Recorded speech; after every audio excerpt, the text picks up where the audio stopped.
Josh Barrett. So the two teams are heading off into a huddle, and hopefully for Boston United we can have a better Tuesday night than what we had this time last week, when that defeat at Wealdstone made it all feel a little bit all doom and gloom again. The results were a mixed bag at the weekend when Boston had nothing they could do about them. Well, Boston are in control of their own destiny tonight, and they have the opportunity to get out of the bottom four as the linesman just makes his way towards the touchline, and Boston United are going to get us underway, kicking from right to left.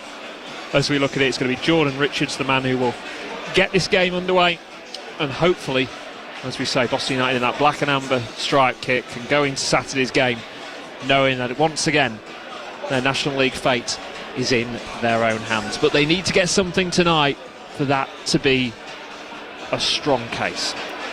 Referee just checks. Happy, and we are underway then here on BBC Radio Lincolnshire. It's Rob Makepeace and Mark Home with you for commentary of Boston United. It's Boston on the attack straight away as Dylan Hill looks to go forward. It's cleared away by Aldershot, and one of my big bugbears is when kickoffs just go long and you give the ball away. Boston very clever there, Mark, very early on. Yeah, they just played it back to Zach Mills, who just played it back into the midfield area, tried to get it around the corner to Dylan Hill, and Aldershot just about kept that out. The pitch is really bobbly, I have to say that, so the pace of the game might be slow because you can't get it down as quick as you want to. That might suit Boston, certainly early on. It does mean a Brad Nicholson long throw is going to be thrown into that penalty area. Mills tries to flick it into the penalty area. Hill goes chasing after it, and Aldershot have to fire it away, and Cameron Green will just see that one out. But a really strong opening minute from Boston United there, who look to get on the front foot early doors, catch Aldershot unawares, thrown taken back to Cameron Gregory. He goes long. Hazel is offside and couldn't win the header up against Will Armitage at centre half. Say three tall centre halves for Aldershot tonight as they go out towards the right hand side to Frost, who just loses the ball, and Cameron Green goes to try and steal it, and we just will keep an eye, but it certainly does look like the back three with the two wing backs, doesn't it, Mark? Yeah, it does. Yeah, I think that's definitely what's going to happen there. Just as Aldershot player just miscontrolled that. It is bobbly, like I say, and it just makes it difficult to try and trust your first touch on the pitch, as the goalkeeper has problems there. Yeah, and Aldershot are a side that do concede a lot of goals. They score quite a few, which is why they've got themselves out of trouble and got themselves to the FA Trophy final. But what they do is also gift opportunities. Ebbsfleet scored 3 here recently. Fylde lost here, but Fylde had majority of chances in that game, and there is a slope on this pitch. As we're looking at it, the slope almost heads towards 1 o'clock, doesn't it? It does, yeah. It's not a straight slope from one side to the other. It's if where we're looking at towards where 1 o'clock would be, that's where the slope kind of heads down towards Boston's right back area. So Aldershot with the free kick, 2 and a bit minutes in, played long, hits Brad Nicholson, slog it, battling for it, as is Jordan Richards. Those two in the centre of midfield for Boston tonight. It's Aldershot who have it on the halfway line with Woodhouse, goes across to the right hand side, but again that's going to take a few bobbles and go straight out of play for a Boston throw. Cameron Green goes flying into the Aldershot dugout to go and retrieve it quickly, but it'll be instead taken by Brad Nicholson. Already a goal score going Boston's way, and that's Oldham leading at Woking just 3 minutes in by goal to nil. A reminder, a Boston win tonight, they will go above Woking no matter what the scoreline is in either game, in terms of they need a big goal swing. There's only a couple of goals in it, and Boston have scored more, so it would be a good night for Boston United if Woking lose as well. As the Pilgrims have it with Mills on the halfway line, plays it out to the right hand side to J. Rowe, who just plays it against his man. Rowe, second time left footed ball forward. Hazel was offside, so couldn't go for it, and it's played out by Aldershot for another Boston United throw. Interesting that Aldershot have made changes tonight, but they've kept the centre halves the same. Yeah, interesting. They've just kept a base, haven't they, from Saturday's game. Like I say, if we can try and get on the front foot, Boston, and get Aldershot on the back foot, just test their mentality, see if they've got a hangover from Saturday. His defence taking touch too many nearly there. Maguire was chasing after it. Boston pressing extremely high tonight, but Aldershot have worked through that press and found James Henry in the centre of midfield, but Sloggett does really well to win that back for Boston. Now a bit of space for Richards, tries to fire it out towards the left-hand side for Green, and it's going to bounce up into the head of Tyler Frost for Aldershot, who can go back to his goalkeeper Marcus Dewhurst. But it's really interesting to see just how high Boston United are pressing as Nicholson and Thomas collide together. Aldershot come away with the ball, so the referee plays the advantage. It's with Frost on the right, plays the ball down the right wing, looking for the ball into the box. Sloggett just has to go and retrieve it for Boston, then it's cleared by Nicholson up into the air. Maguire gets a shove in the back and the referee gives a free kick. But yeah, really interesting high press from Boston, Mark. Yeah, they're just trying to catch Aldershot higher up the pitch in terms of their possession. A couple of risky touches from the centre halves with Dylan Hill and Maguire just closing them down and trying to, like I say, do a high press and try and catch Aldershot out. 5 minutes in here at Aldershot 0, Boston United 0. Nicholson to take this free kick for Boston, fires it long towards the right wing where Rowe can't win the header, but it's fallen for Dylan Hill and Boston have got players forward. Hill plays it into Hazel in the penalty area, gets on his left foot, tries to get the shot away, but just gets the ball taken off his toes. It falls to Cameron Green now, left hand corner of the area, looking to run at the Aldershot defence, goes towards the byline, gets the ball across the penalty area to the penalty spot. No Boston players there. Jordan Richards though has done well to retrieve it for the Pilgrims. Rowe with a back heel and Dylan Hill just couldn't quite get there, and it's cleared away by the hosts, and Nicholson will just have to help it back to Cameron Gregory, who can pass it out towards his right hand side to Connor Teal. But again, Boston United not too far away there from getting a shot on goal. Jacob Hazel just wanted to get it on his left foot. I think the opportunity was on his right foot, but didn't trust himself. Just tried to manoeuvre it onto his left and run out of space. Yeah, the man with 16 league goals this season, or 16 goals this season for the Pilgrims, as it's out for an Aldershot throw. But already we're seeing good intention from Boston. Yeah, here. It's a good start. 6 minutes in, I say Aldershot safely in mid-table. They've had a fantastic, as good as Boston's march was, Aldershot more than matched them and got themselves well out of trouble, and obviously had a great start to April as well. As the long ball forward, Nicholson's having his shirt tugged there by the centre forward Ollie Bray, but it goes out for an Aldershot throw. Yeah, Aldershot not been beaten here since 14th of December, so that shows you what a run the form they've had at home. This is a heavy touch once again by the Aldershot defence, and Maguire tries to win the 50-50. It's going to be won by Boston, and Richards can send it forward. Maguire out to the left to Jacob Hazel, who is onside. Boston with players in the box. Hazel plays it across, it deflects into the arms of Marcus Dewhurst once again. But we're seeing that Aldershot defence time and time again taking chances on this pitch, and already we've seen 5 or 6 examples of why you shouldn't be doing that. Yeah, it's a difficult pitch to play out from the back, and a couple of times the centre halves have had poor touches which allowed Boston just to try and go and nick the ball, and they very nearly succeeded there. As Aldershot try and come forward on the attack, it's held on to by Henry, goes out to the right hand side now to Frost. Green coming across, Frost just stands on the ball and then goes back to his right-sided centre-half in Armitage. He'll go all the way back to Marcus Dewhurst. Again, Boston pressing with Jacob Hazel. Dewhurst goes long. Green has to be careful with Frost lurking. Sloggett tries to win the second ball and wins Boston United a free kick, and Sloggett just down and needed a bit of treatment, maybe just a little tap to the ankle there. 0-0. Yeah, they're sore, they are. Yeah, Sloggett's done well a couple of times in that central midfield area. Green looks for the left to right ball to his fellow wing back in Jay Rowe, who can't win the header but gets Boston United a throw in a dangerous position, and we all know what that means. And Jay Rowe says you don't usually see right wing backs who are used as the out ball in terms of their aerial ability, but when you've got someone like Jay Rowe who's got 8 goals this season, it's an obvious thing to do, isn't it? Yeah, absolutely. You know, left to right ball, diagonal. If Jay Rowe is high enough up the pitch, you know, he can get the header then and forward that on to Dylan Hill, so it is a good tactic.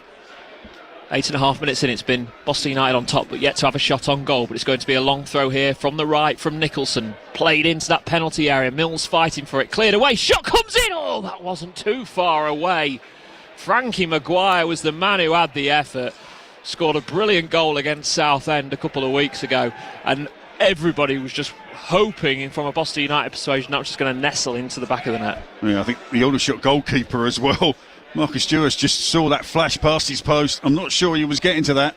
Difficult to see how wide it actually was, but yeah, great strike from him.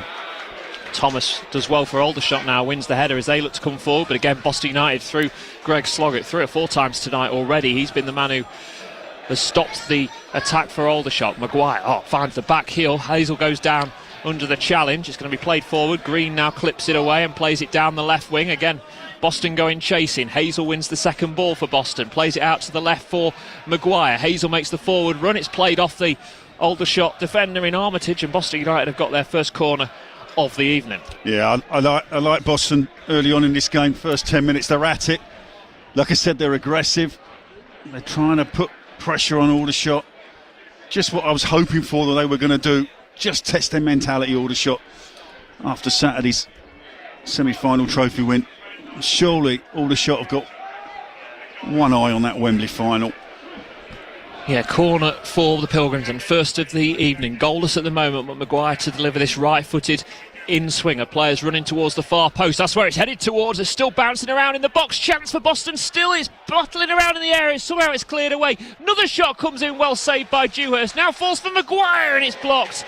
And it'll be another Boston United corner. There's a real melee in there. I'm not sure who it was in the end who got the shots away, but not too far away from an opening Boston United goal. Yeah, I think it was Jay Rowe that was in it at far post and then just bobbled around, and nobody could really, from Boston's point of view, get a foot on it and get a strike on goal. And then it was a good block from Maguire's shot, but good pressure from Boston. Yeah, it's been a really good start this for Graham Coughlin's side. The one thing, and I'm sure he'd be the first to say it if he was sat alongside me, is we haven't scored yet, and that's the one thing that's missing so far from Boston United's performance. Aldershot leaving 3 forward. It's 3 on 3. If the ball does get cleared, Cameron Green's now made the run, and he's going to be played the ball, and Green's got a bit of time then to play it back to Maguire, who looks to deliver it in towards that near post. It's headed away by Aldershot once again, but Boston win it back with Rowe.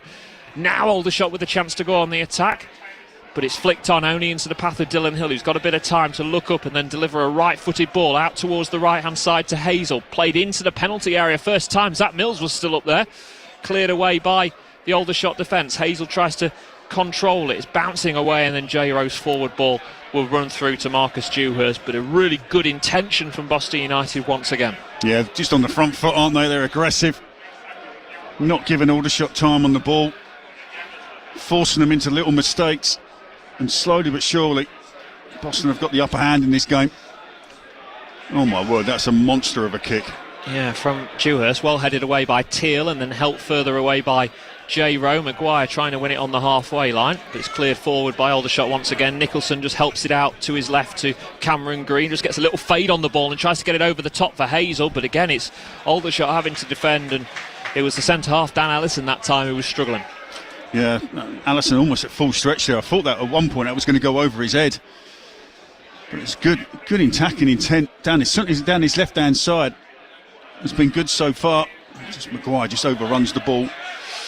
Nicholson helps it back to his goalkeeper Gregory, under a little bit of pressure, but could take a touch and then clear it long out towards the right-hand side. Hill just slips as he went to win the header. Richards tidies things up, and then Rowe looks for the ball in behind, but Dewhurst will come right out to the corner of his penalty area to come and gather. We're 12 and a half minutes in. It's Rob Mapeace and Mark Cohn with you for Aldershot Town against Boston United, and it's 0-0. Yeah, I like Frankie Maguire and Dylan Hill's position off Hazel. They're trying to get up to him as quick as they can, filling in the little midfield areas and then just getting up to him as quick as they can to go and support him. Just spoke off there because that was a little bit of a nervy moment. but Gregory did okay, all under control. Yeah. But no, I like the way Graham Coughlin has set his side up. Sloggett and Richards are two holding midfield players, and that allows, like I say, Frankie Maguire and Dylan Hill just to play in that gaps behind Aldershot's midfield 2 and then back 3. Good start, really good start. Like you say, Rob, just could do with a goal.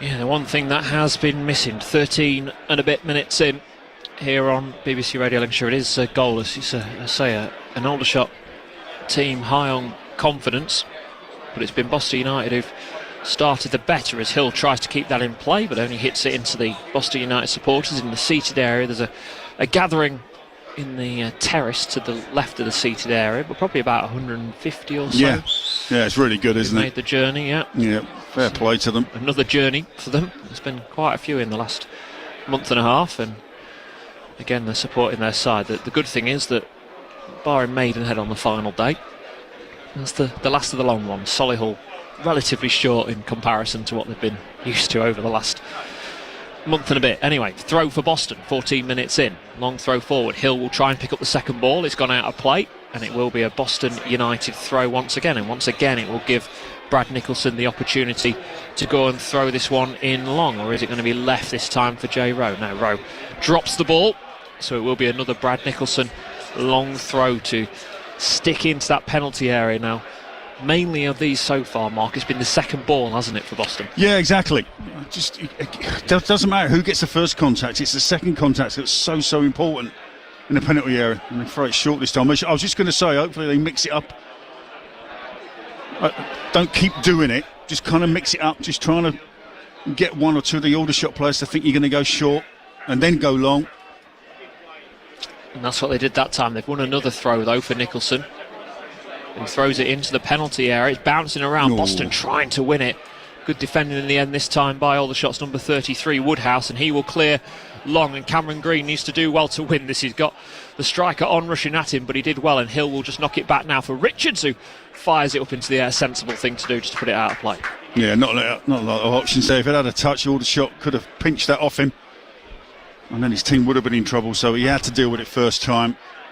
And he just bobbled out of the play. Ball is with Boston out on the left, with Aldershot on the left-hand side, with Thomas just trying to get past Teal. Plays it to his strike partner in Ollie Bray. Two tall, strong centre forwards for Aldershot tonight.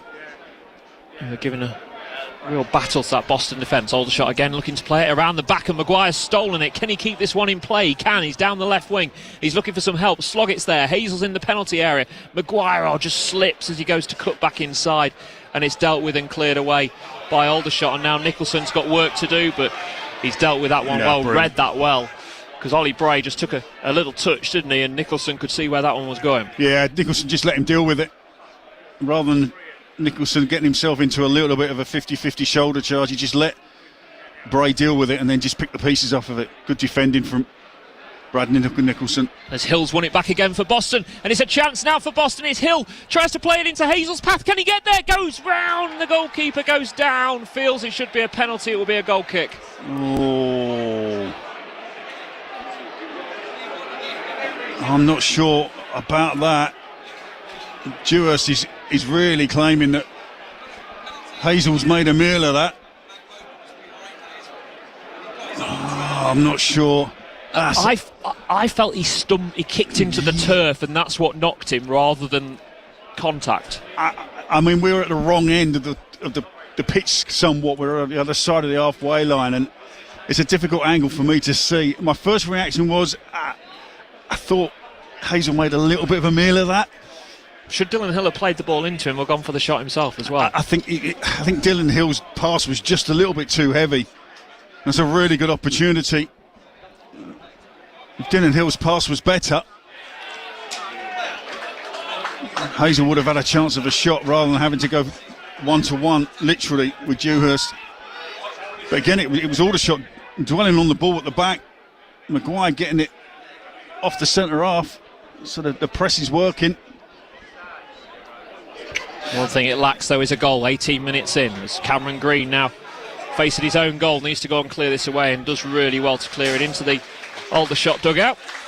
Tommy Witherington looking smart in his suit, and Aldershot town tie. The red and the blue. As Maguire again steals it back in midfield, looking to run down that left-hand side. Maguire still looking to run. Good defending this time by Will Armitage, who deals with it and plays it forward into Thomas. Nicholson trying to snap at his heels. Thomas lays it back and plays it back into the path of Luca Woodhouse, his left-sided centre half. He tries to play it into the midfield area now to Hargreaves, the captain, striding forward. Aldershot now they've got players forward out on that left-hand side. Boston with their first real piece of defending to do here in this game. 18 and a half minutes in, but they've forced Aldershot back to the halfway line. And I think the Aldershot boss, Tommy Hutchinson, very frustrated that his side didn't make more of that opportunity, but they've kept hold of the ball, they've got it on the halfway line, but again it's a heavy touch by the defender, who then falls to the ground and feels that it's a free kick, and got the free kick, and Aldershot continue, but those centre-halves do not look comfortable with the ball. No, they don't. Like I say, to play out from the back on this pitch is very difficult. If you're having too many touches, the ball will not sit for you properly. As Bray can't take it in his stride, Mills can clear it forward, and one for Dylan Hill to go chasing after, but that is going to run out of play for an Aldershot throw. So we're 19, nearly 20 minutes into this game, and probably just the first lull in terms of Boston United attacking threat. Yeah, just Aldershot just having a little bit of possession there, but not going anywhere. I mean, they've not even put a cross in. They've not. I don't think they've even got into the 18-yard box of Callum Gregory's goal. So very tame from Aldershot, which I thought might happen. It's just whether Boston can find that one little bit of quality to get their noses in front. Yeah, as you say, Cameron Gregory's not had a save to make. He saw the ball come close to him, didn't it, where he let it run out of play, but that's all he's had to do in this game so far. Yeah. It's been good from Boston, but Aldershot just trying to get it into their front too, as Thomas goes to the ground and doesn't get the free kick, goes against him this time. But they're trying to use Thomas especially, but also Ollie Bray as two hold-up men. Yeah, they are, yeah. Thomas has obviously got a little bit about him, but he's back to goal and wants to roll you and fill you as a centre-half. And I think it's Till there that was clearly being held back by Thomas. The referee got that spot on for me. So free kick for Cameron Gregory to take. So Boston 0-0 here at Aldershot. Reminder, Woking losing at Oldham. And it's a long kick played into the edge of the penalty area. Hazel knocks it down, but he's offside. Oh, that would infuriate me. Yeah, Jacob Hazel not happy with that, as Dewhurst looks for one of these monster kicks again, and it's gone straight down the middle, and Mills manages to head it away. Green will help it further clear. Hazel still offside, I think, from the free kick. Yeah, that's twice now he's been offside. Just been a little bit. He needs to get himself back onside, then have a rest. As the ball is with Aldershot. Played straight down the middle of the field. It's a heavy touch in the midfield. Hill goes to try and win it back, but then his heavy touch goes against Thomas, and then Hill is adjudged to have fouled Kwame Thomas, so it'll be an Aldershot free kick just over the halfway line. I'm not sure about that decision from the referee. I thought Dylan Hill Thomas had lost his balance and almost bumped into Dylan Hill and then went down. I'm not sure that was a free kick, if I'm honest, but it was Dodgems-esque, that, wasn't it? Yeah, I would say Thomas just lost his balance and then fell into Dylan Hill and then went down, and Dylan Hill kind of turns to the referee as if to say, what have I done there? So say Aldershot with three tall centre-halves, and they've all gone forward for this free kick, and they've got the aerial threat as well of Thomas and Bray, their front two, as the ball is played in right-footed into the edge of the penalty area. Sloggett gets the header away. Mills is getting his shirt completely dragged there, and the referee gives nothing, as does the assistant who was facing it. Ball played back into the penalty area, still not properly clear. It's gone all the way across to the far post, but a foul going against Aldershot. Boston with a couple of players down on the ground. Sloggett one, Green the other. Free kick for the Pilgrims. Yeah, Graham Coughlin just shouting to his players, just get up. Once the ball gets rolled back, your back line have got to squeeze up to allow Gregory to come and claim that. Gregory was almost in two minds whether to come to it, because Boston has sat in there. As soon as the ball gets played back and it looks like a cross, can squeeze up. So you give that opportunity for the goalkeeper to come for the cross. And that's what Graham Coughlin was having a pop at his defenders for. Halfway through this first half, it is still Aldershot 0, Boston United 0, as Nicholson clears it right-footed. But it's Aldershot have just started to make their way in this game now, and are just having a little spell without really testing Boston in terms of attacking threat. But it's with their captain Hargreaves, as Hazel steals it back off him, and Hazel on his own running forward. He's got Hill forward to his right. Hazel holds on to it, goes back into Jordan Richards. Boston with two over on this left-hand side. Richards able to drive forward. No pressure on Jordan Richards. Goes out to Green. Now with Richards again. Just tries to go past his man. It goes out of play. It'll be a Boston United throw. And just ran out of options there, didn't he? Hazel just holding on to the ball a little bit too long. As Green plays the throw quickly into Jacob Hazel, turns his man into the edge of the penalty area now to slog it. Plays it for Rowe, trying to turn out edge of the penalty area. Rowe going towards the byline, looks to get the cross in, hits Jay Rowe, and it's Corbett, the man who defends well, sticks to the task well and clears it long for the hosts. Mills looks to send it back where it came from, and Jay Rowe just flicks it forward. Maguire now trying to sprint to keep this one in play. He has done, and it's cleared away and out, and it will be a Boston United throw, and it's the roar of the Boston fans with the score 0-0. Yeah, good play again. Zach Mills putting it into good areas. It's a clearance, but he's putting it into areas where he thinks Boston players are going to be in. It's good defending from Zach Mills. And then Maguire did ever so well to keep that in. Get inside a long throw now from Nicholson. Good desire from Maguire to keep that in. So long throw for Nicholson to take from that right-hand side. Once again, all his long throws are coming from this side. This is the closest to the goal, this one. Knowing it's thrown straight in, the goalkeeper's coming, he's punched it, he's done well. Sloggett can't get on the second ball, but Maguire will pick it up and just clips it out towards Nicholson and completely overhits that. And Maguire frustrated with himself there. Yeah, that was a simple little clip over the defender to get it to Nicholson. Then you could have had a cross into the area, and Maguire just overhit that right in front of the Boston fans, so annoyed with himself. It's the Boston fans making the noise at the moment. They'll be pleased with what they've seen so far. Yeah, it's like I say, it's been a good start. We're 25 minutes in, all that's lacking is a goal. Headed forward into Jacob Hazel, 20 yards out from goal, goes for the shot, it's well over the bar, but again, confidence from Jacob Hazel. Nothing wrong with that at all. There's no other real option, so why not? You've rolled your defender really well. You're 25 yards out. Left-footed, high over the top of the bar, but good intent from Hazel. Yeah, again, impressive from the front man. There's the goal kick ready to be taken by Marcus Dewhurst. The former Pilgrim clears long, straight down the middle of the pitch. Header flicked on by Bray this time, but too much on it for Thomas, so it'll be gathered by Cameron Gregory. And he can take his time here with 19 minutes of this first half remaining. It is Aldershot 0, Boston 0 on BBC Radio Lincolnshire. Commentary of Boston home and away in the run-in, as well as all season we've had it as well. And on BBC Sounds, the latest from the club on the Boston United podcast. Just search Boston United on Sounds as the Pilgrims look to come forward here now. Hazel lays it back into Sloggett, driving forward the central midfielder out to the left-hand side for Green. Sloggett tries to get the 1-2 and he's trying to get past his man. He's done really well, Sloggett, and he's in fact giving away the free kick. That's a referee, that's soft. Graham Coughlin, he's really annoyed with that. I mean, they were both grabbing. Yeah, it's the Boston man that's been adjudged to have pulled the hardest. So how he can pick that out, I don't know. Well, it'll be a free kick for the hosts. Graham Coughlin's looking at the fourth official as if to say, what, both players were pulling. So how's he giving it one way or the other? Nicholson wins the header. Sloggett tries to win the second ball, and this time he gets the free kick. See, that's not a foul. Thomas is just using his body there. And Green looks to play the free kick quickly, but has overhit it. Although Hill, he kept that one in play. No, he had a battle with Corbett there, and that's probably where Boston, I can see the idea, but they just need to settle themselves down in those situations. Yeah, just take your time sometimes. Sometimes that's not on that ball. It wasn't on at that point. Sometimes you need to, if you're Green or whoever it is that's on the ball, just take your time before you just have a quick look to see what's going on. Are you going to be able to keep possession of the ball?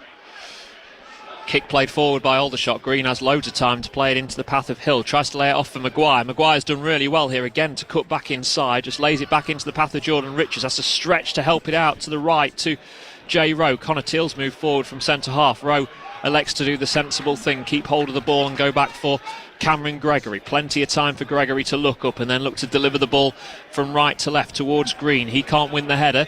Sloggett goes to win the second ball up against Thomas. Does well and then nearly plays Nicholson into all sorts of trouble, but Nicholson is able to get a poke on it. Yeah, Sloggett did well initially against Thomas, but Thomas just had a little nibble back which put Sloggett off. And Brad Nicholson nearly got caught out, but did well to recover. And now Aldershot looking to come forward with Frost, edge of the penalty area. Well blocked this time by Nicholson, and then Hill plays it forward for Hazel to run after, but dealt with, as he was the only man up there, by Luca Woodhouse. And it's with the hosts once again, and with Woodhouse, the left-sided centre half, plays it into the midfield to Hargreaves. Back to Woodhouse once again. Hill goes chasing it, blocks the forward ball as well. Yeah, good from Dylan Hill. Again, just putting pressure at the top end of the pitch, forcing Aldershot into making mistakes. Hargreaves, the number 7 for Aldershot, wants to get on the ball, wants to get it off the centre halves, but Dylan Hill, Maguire, just buzzing around him, making it difficult. And like I say, the pitch really doesn't help you to play 1 or 2 touch football. As now Aldershot look to break down the right-hand side. Green will need to get back as Frost looks to come forward, edge of the penalty area. On his right foot, tries to get the shot away. Cameron Green blocks it, and Aldershot have their first corner of the evening, 0-0. Yeah, Cameron Green did really well there. Shut the space down, got his angles right. Frost tried to go on the outside of him, but Green had that covered all day long. And yeah, good defending from the left-sided fullback, Cameron Green. So corner for Aldershot. The fans in the terrace just to our right-hand side are looking on. Their necks just craning to the right a little bit, just to see around the posts. And this stand here as the corner's played short, and Boston have read that one, and Cameron Green can just fire it away over the halfway line. Dylan Hill once again, the ever-willing runner, as Aldershot play it back in towards the edge of the penalty area. Players going down right, left and centre, but play continues. It's with James Henry, plays it out to the right-hand side to Corbett. Lively number 9, Corbett, twisting, turning, going back, puts Cameron Green on his backside, clips it into the box, and Cameron Gregory comes and gathers. The Aldershot defender is down as well. Yeah, that's good goalkeeping, that. Strong goalkeeping. Ollie Bray went to the near post to try and get a touch on that, but Gregory kind of just said, no, that is mine. Ran into Cameron Gregory, and Ollie Bray, the centre forward for Aldershot, has come off worse there. And that must give you great confidence when you're a defender. You've got someone like that behind you. Yeah, I mean, that was a sure goalkeeping. Just plucked it out of the air, even with a big centre forward coming chasing at him. Looked strong. Didn't even drop it when Ollie Bray banged into him, and Ollie Bray's been dumped on the ground. Yeah, in need of a bit of treatment. 31 and a bit minutes into this game here on BBC Radio Lincolnshire. So a reminder, elsewhere at the moment, Oldham leading Woking by a goal to 0 as Bray is back on his feet, and it's goalless between Sutton and Rochdale. Not really anything to play for if you're from a Sutton persuasion, but for a Rochdale persuasion, they've got 2 games in hand. They're hanging on to that final playoff spot. As I say, the teams around them have been faltering while Rochdale continued to falter, and that's why they've been able to hang on to that playoff spot as things stand. Obviously Rochdale, not too long ago, a place where Boston United picked up a memorable victory on a Tuesday night. That day it was a 3-0 lead that ended up being 3-2 and a bit nervy at the end. Hopefully nothing like that tonight, apart from a win for Boston. Goal kick played forward by Gregory. Richards picks up the second ball. Hazel will look to set Dylan Hill off down the right hand side. Maguire coming in at the far post, but Hill can't get there. It's defended by Woodhouse. Hill trying to block it, and has done really well to block it, and still not cleared, and Aldershot have to clear it across their penalty area. Controlled well by Frost, and now they'll look to go on the attack, but Sloggett comes across to try and win it back for Boston. Cleared along down the left wing for Aldershot, but again they take their chances at the back, and yep. we've just we sound like a broken record, Mark, but the pitch here is not the kind of pitch to be playing balls across your edge of your penalty area. It's really not. They're taking chances. Aldershot in their final third, their defending final third, which is allowing Boston to get tight to them and just making it tricky to try for Aldershot to get out. Sloggett picks up the second ball from Nicholson's throw, plays it back to the throw-in taker. He clips it down the left-hand side, and it's headed and misjudged. It was a free header for Ellison. He's put it straight out for a Boston throw, which Green wants to take here, but I think Brad Nicholson is striding with purpose. Brad Nicholson not had one down this side. I can't remember having a long throw down this side. So let's see if this can See if Boston can get their noses in front from this side with a long throw. Yeah, it's been a real threat, the long throw, since his return to the club. It's really added another dimension to Boston's game, and a chance here to play it into the penalty area, which he does once again. Dewhurst this time stays on his line, headed away by Aldershot, then the ball hits the referee, and it'll be a drop ball in favour of Aldershot. Yeah, Sluggett's making a point. He thinks the header was going to Dylan Hill, but the referee will give it to the defending team. So, drop ball for Ellison to take, just in front of his goalkeeper Dewhurst, who's telling him to go away. Hazel not too far away to go and block Dewhurst, and Dewhurst fires it long. Thomas wins the header up against J. Rowe. Teal wins the second header, puts it out of play. Does he? No, it stayed in, and now Boston look to go on the attack down the right wing with Dylan Hill. He's got a bit of space to move into. Hill, first time a long ball into the penalty area. Catching practice though for Dewhurst. Yeah, disappointing from Dylan Hill. Too easy for Dewhurst to come and claim that. Then Dewhurst with the long ball goes all the way through to his goalkeeper Cameron Gregory. Yeah, Zach Mills, experienced bit of defending. Didn't want to get involved early with Ollie Bray. Ollie Bray thought he was going to get clattered, almost ducked under it. It just easy for Callum Gregory to come and pick it up. 10 to play until half time. It's Aldershot 0, Boston 0 here on Hope and Glory on BBC Radio Lincolnshire as Gregory goes long once again. Header goes behind the Aldershot defence. They've managed to clear it away though for the time being. Thomas again in a battle, this time with Teal. Mills plays it forward down the right wing. Hill can't just quite keep it in. And Boston playing with those inverted wingers, isn't it? Maguire trying to cut inside on his right, Hill trying to cut inside on his left, but it feels Maguire's more comfortable in that role than Dylan Hill. Yeah, it does. Dylan Hill just tends to be a little bit further wider, doesn't he? He doesn't seem to get involved centrally, whereas Maguire wants to come centrally and go out, whereas Dylan Hill wants to go out to come back in again. So kind of a little bit mismatched, the three of them up there, but Dylan Hill certainly won't give up trying. As Richards has it, looks to play it forward into Maguire, backing into his man, does really well to hold on to the ball, still fighting for it, but it falls for the way of Brad Nicholson after Aldershot cleared it. Looks to set Jacob Hazel in. What a ball that is. Hazel, shot on goal, saved by the legs of Marcus Dewhurst. Green then falls to the ground and Aldershot get a free kick. I think it was going to go wide anyway, but Dewhurst had to make the save. Oh, what a ball from Brad Nicholson. I think Hazel was in two minds what to do. I think he was looking initially to square it and then had the shot, and Dewhurst just got a big right foot to it. But that's a great ball from Nicholson down the side of the centre half for Hazel to run onto. I've been impressed with Nicholson so far in this game.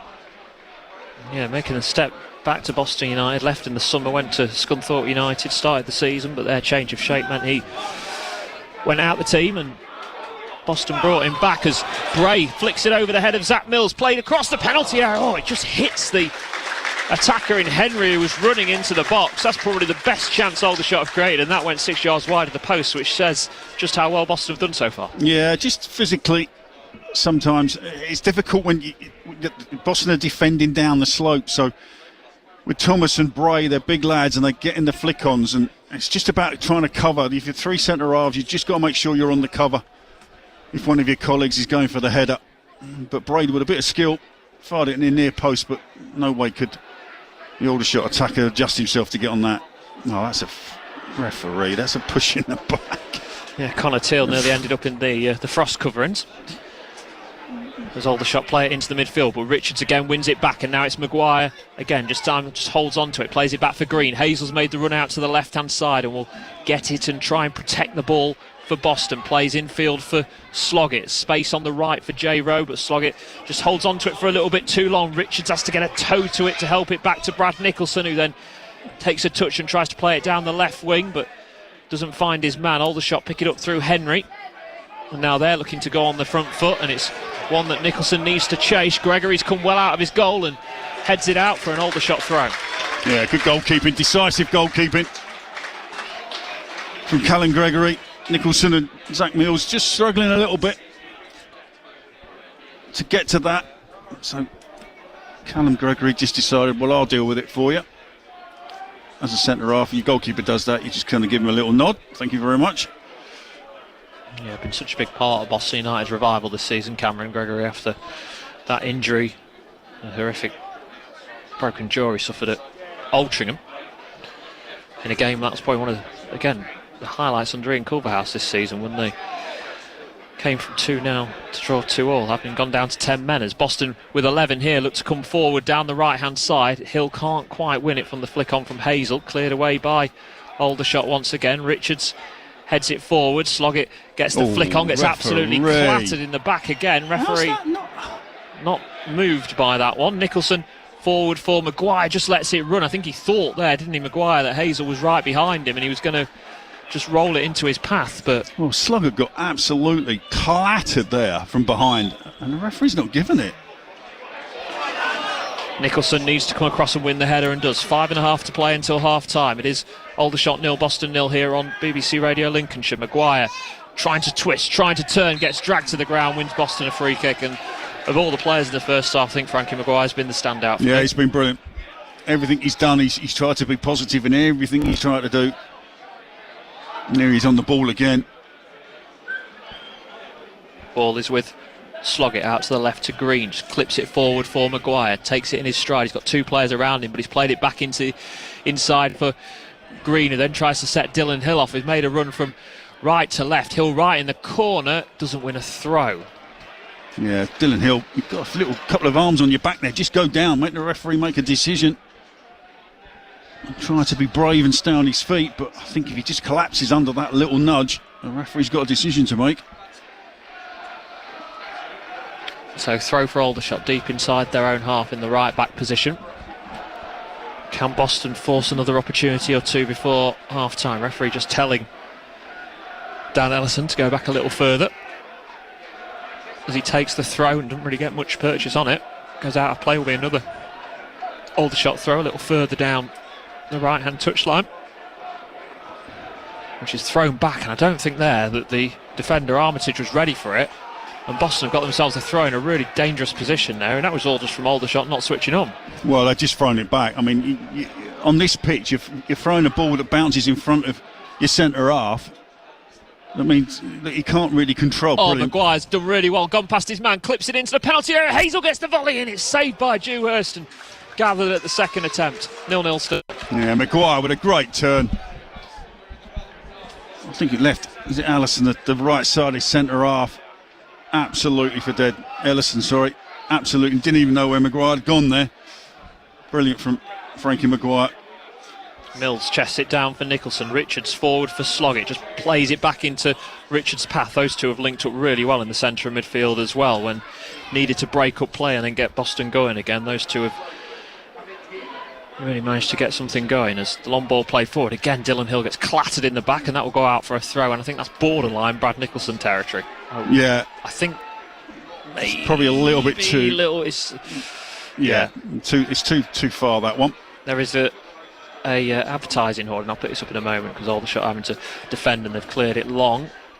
They've been able to defend it, and now they've played it infield for Henry, and now they've got a bit of space to move into with Keane Anderson. He's looked to set Frost up down the right hand side. Green loses out in the 50-50. It's Frost edging towards the edge of the penalty area now, plays it back to the edge of the D. Little bit of space now for the shot from long range, going wide of the post from Keane Anderson, and that was just that indecision from Cameron Green whether to stick or twist, and he lost out. Yeah, he wasn't. I think he thought he could try and nick it rather than actually tackling Frost, and Frost was able to get the better of him.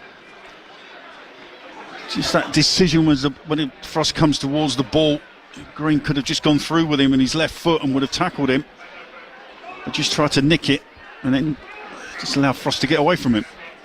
Yeah, I wish we kind of only got 2 minutes worth of this now, but for the long throw for Nicholson, there's an advertising hoarding that has the word shots 3 times. I think he has to be in the middle one onwards to do the long throw. I think that's the measurement. Okay.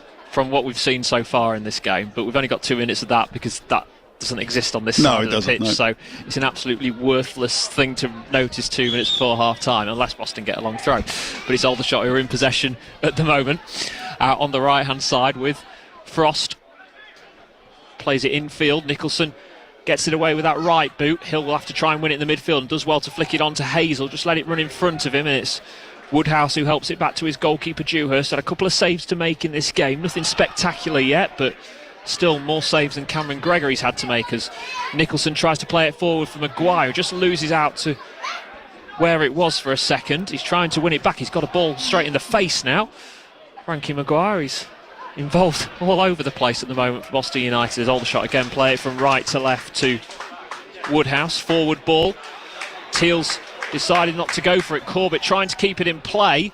Linesman said he has kept it in play, and Corbett now inside on his right foot, clips it into the penalty area. Nicholson comes and heads it away for Boston, and then the defender slips and Dylan Hill has it and plays it forward down the right wing for Hazel. Hazel tries to play it back for Hill. Maguire going chasing after it, but Marcus Dewhurst will come and clear it long. Mills lets it drop and then hits it against his man. It's Thomas, edge of the penalty area. Mills gets back at him, but it's still with Aldershot. It's a chance for Frost, and it's off the post and in the last minute of the first 45, Boston United have gone behind. Oh, that's a soft goal. It really is. Boston have been a much better side in this half. And they just get the overload down this near side in front of us. And it's Frost that gets away and hits the inside of the post. It's a poor goal from Boston to concede. They've been much the better team. And like I say, just got caught out down this near side. There's Ollie Bray, I think, causing problems, and then Frost able to get in one-on-one with Gregory and hits it inside of the post. Oh, that's so frustrating. So frustrating. Yeah, they've been the better side. They have. Boston. Yet they find themselves a goal down. Yeah, it's just the initial Zach Mills not able to clear it, wasn't it? Yeah, they and just got themselves in a muddle. And then once Zach Mills loses it to Thomas, then they got the overload because players from Boston couldn't get back in time. So Boston look like they're going to head into the break 1-0 down. We've got a minute of added time, which we're in right now. I say they have been the better side in this game, but they find themselves a goal to nil down. Boston do have a throw. They're going to go for the long throw. No, it doesn't look like they will. I thought they might just try and get a bit of territory. We've played the minute of added time, but with the celebration, we're probably just going to play a little longer because it was near enough on the 45 minutes that Aldershot scored. And it's with Sloggett now. Centre of the pitch, plays it forward for Nicholson. Nicholson going inside. Jordan Richards can't get there. It's a poor pass from Brad Nicholson, and now Boston have to be careful not to go in 2-0 down. That is offside by miles. Yeah, linesman's not up with play. Bray holds on to it, plays it back in field. Boston just have to be clever and careful here as we edge towards the break, not to go in 2-0 down. Aldershot have it on the halfway line, and they've just slowed the game down to a walking pace. They'll be happy to go in here 1-0 up, which they are going to do. Well, for 44 minutes of this first half, Boston United have been the better side. They'd forced a couple of saves from Marcus Dewhurst, but it was just one moment which has decided this first 45 minutes, and it was Zach Mills unable to clear at the back. The ball played through from Bray into the path of Tyler Frost, who rifled the right-footed shot off the left-hand upright and into the back of the net. Mark, it's been an intriguing 45 minutes, but as we said, when you're on top, you have to score. Yeah, they were. The first 20 minutes, they were excellent. Boston had one or two opportunities. The best chance, I think, is Dylan Hill trying to play in Jacob Hazel, and Jacob Hazel, just like Dylan Hill, just overhit the ball slightly, which allowed Dewhurst to come and confront Hazel. Hazel went down. I didn't think it was a pen. Aldershot kind of got themselves back into it the second half of that first half, but not really troubling Cameron Gregory. And then one slight error of judgment from Zach Mills. Thomas pounced on that and got the ball wide, and Ollie Bray and Frost were able to get an overload. Frost able to get one-on-one with Dewhurst, and to be fair, it was Gregory. It was a great finish, to be fair to him. The only place he could have put it was in off the post at the far post, and that's exactly what he did. Yeah, Graham Coughlin will be disappointed because his side have been the better team and put Aldershot on the back foot quite often in that first half, created one or two half opportunities, but they'd find themselves a goal down. How do they go about? We've seen a lot of Boston getting possession in good areas, putting pressure on the defence. How do they go about then turning that high press of getting the ball in high areas to goal scoring opportunities. Well, I think a couple of times they dwelt on it a little bit too long. I know the pitch doesn't help, but they've dwelt on the ball too long. I think Hazel has done that a couple of times where they've got good possession, but then it slows down, and that allows Aldershot to filter back into their defensive shape, which then it becomes harder then. So the times that Boston have got in behind, we've looked good when we've moved the ball quickly, whether it's Brad Nicholson rolling that one down the side to Jacob Hazel, or whether it's been Dylan Hill and Frankie Maguire getting on the ball and being busy and going forward and being more positive. I just think sometimes they've turned out when they could be a little bit more positive. But look, it's fine margins, and that is a fine margin that they find themselves behind with. But they're down a hill, they've got 45 minutes to get something out of this. They're more than capable of that.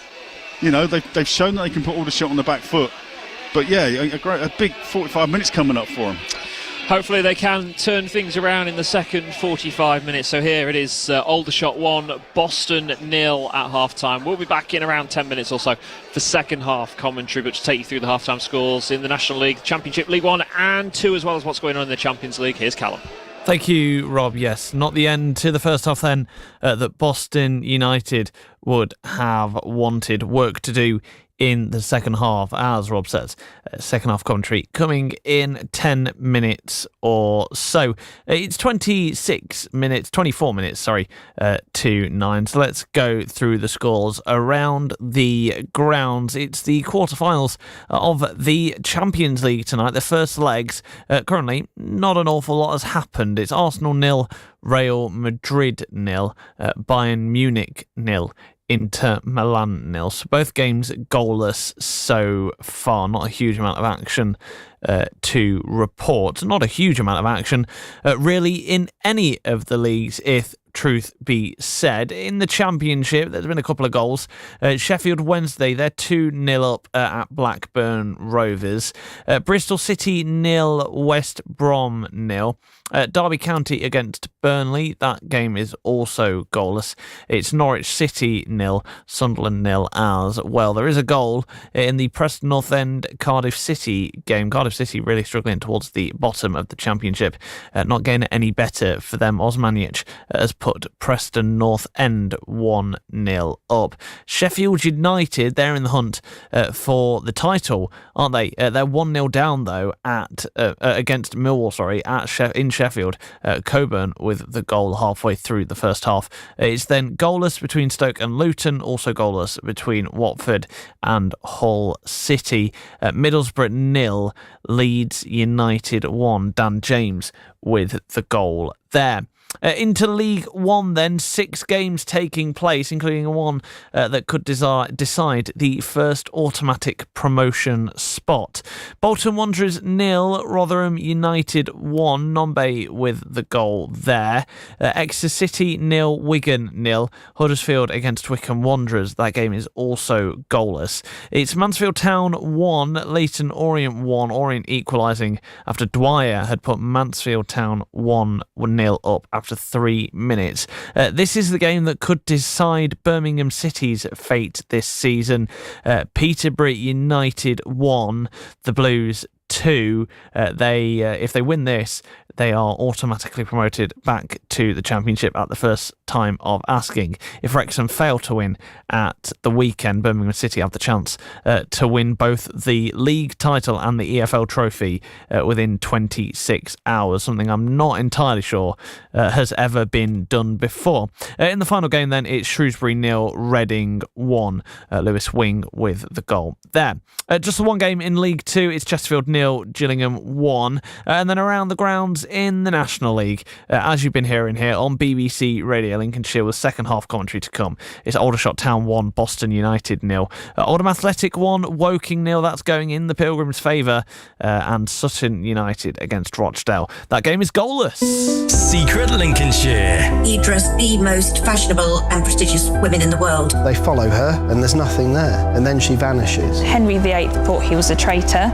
He was taken to Lincoln and his head was chopped off. Fascinating stories from across the county. It is a piece of heritage. If we lose places like the Glyde, then that culture will die. I really love watching people's faces when they walk in because their reaction is priceless. The person who's had this experience is left with a feeling of inexplicable fear. I don't think it's very inexplicable. I'd be terrified if that happened to me. Search for Secret Lincolnshire on BBC Sounds. I can tell you in the Champions League, the first goal of the night has just gone in. Lautaro Martinez has put Inter Milan 1-0 up against Bayern Munich in what is a repeat of the 2010 final. I remember watching that at my auntie's house. Anyway, to golf now and ahead of the US Masters, which starts on Thursday. World number 2 and one of the favourites for the title, Rory McIlroy, has been speaking to BBC Sport Northern Ireland's Stephen Watson about his chances of ending his wait for one of those prestigious green jackets. Rory, 17th Masters. Where has the time gone? Thanks for reminding me. A few more grey hairs than my first one. Yeah, look, it's amazing. It's amazing to be able to come back every year and play this tournament. And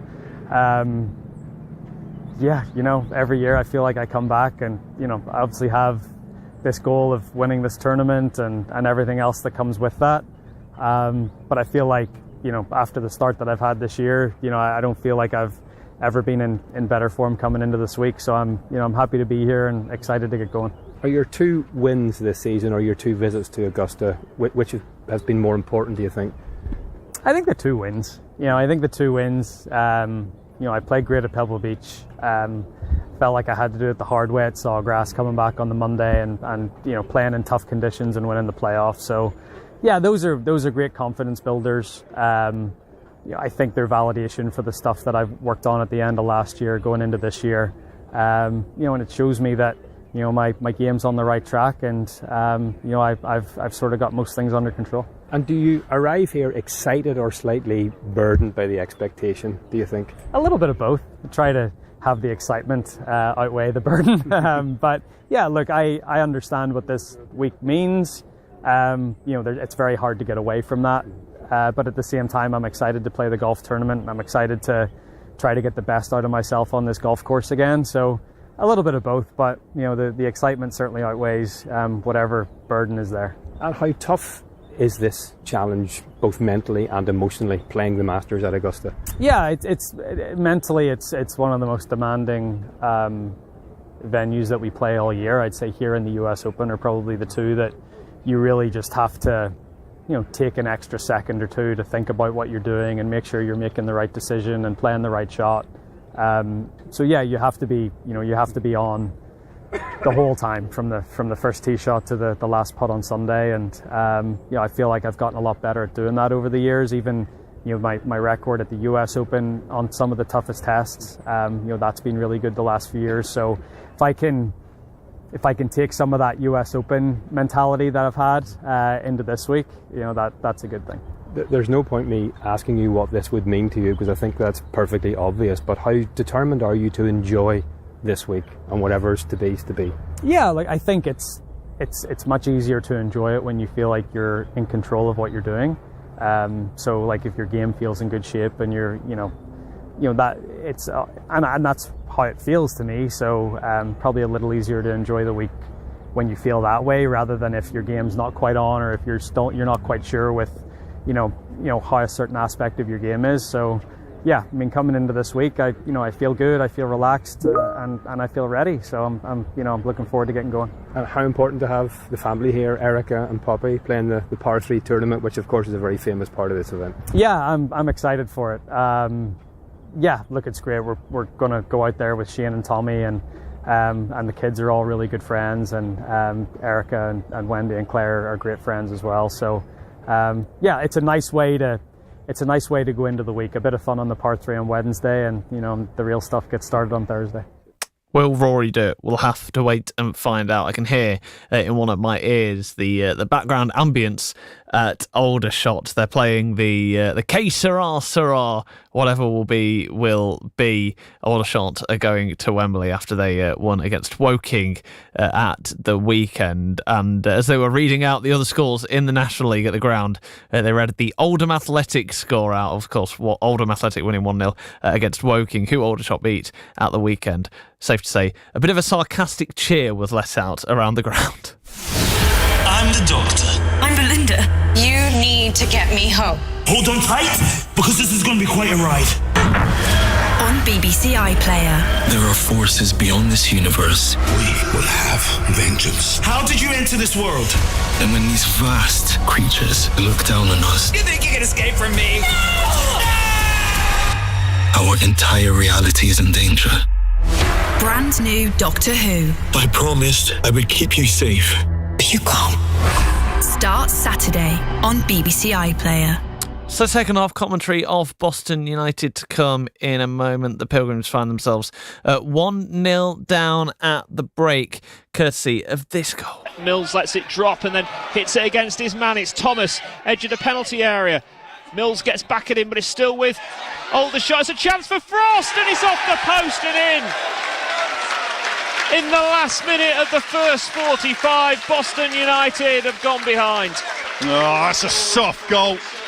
Yeah, the Pilgrims on top for much of the first half, but find themselves 1-0 down going into the break. What will the response be from Graham Coughlan's side at the day? Well, as it stands then, it's pretty much as you were, but with the notable exception that Boston United no longer have their game in hand. It would mean the Pilgrims level on points with Dagenham and Redbridge, but with a much worse goal difference, I suppose, of 8 goals. But if the Pilgrims can turn it around, even if they just get that one goal, then they will find themselves out of the drop zone. If they get 2 goals, they'll find themselves up into 19th. It's all still to play for.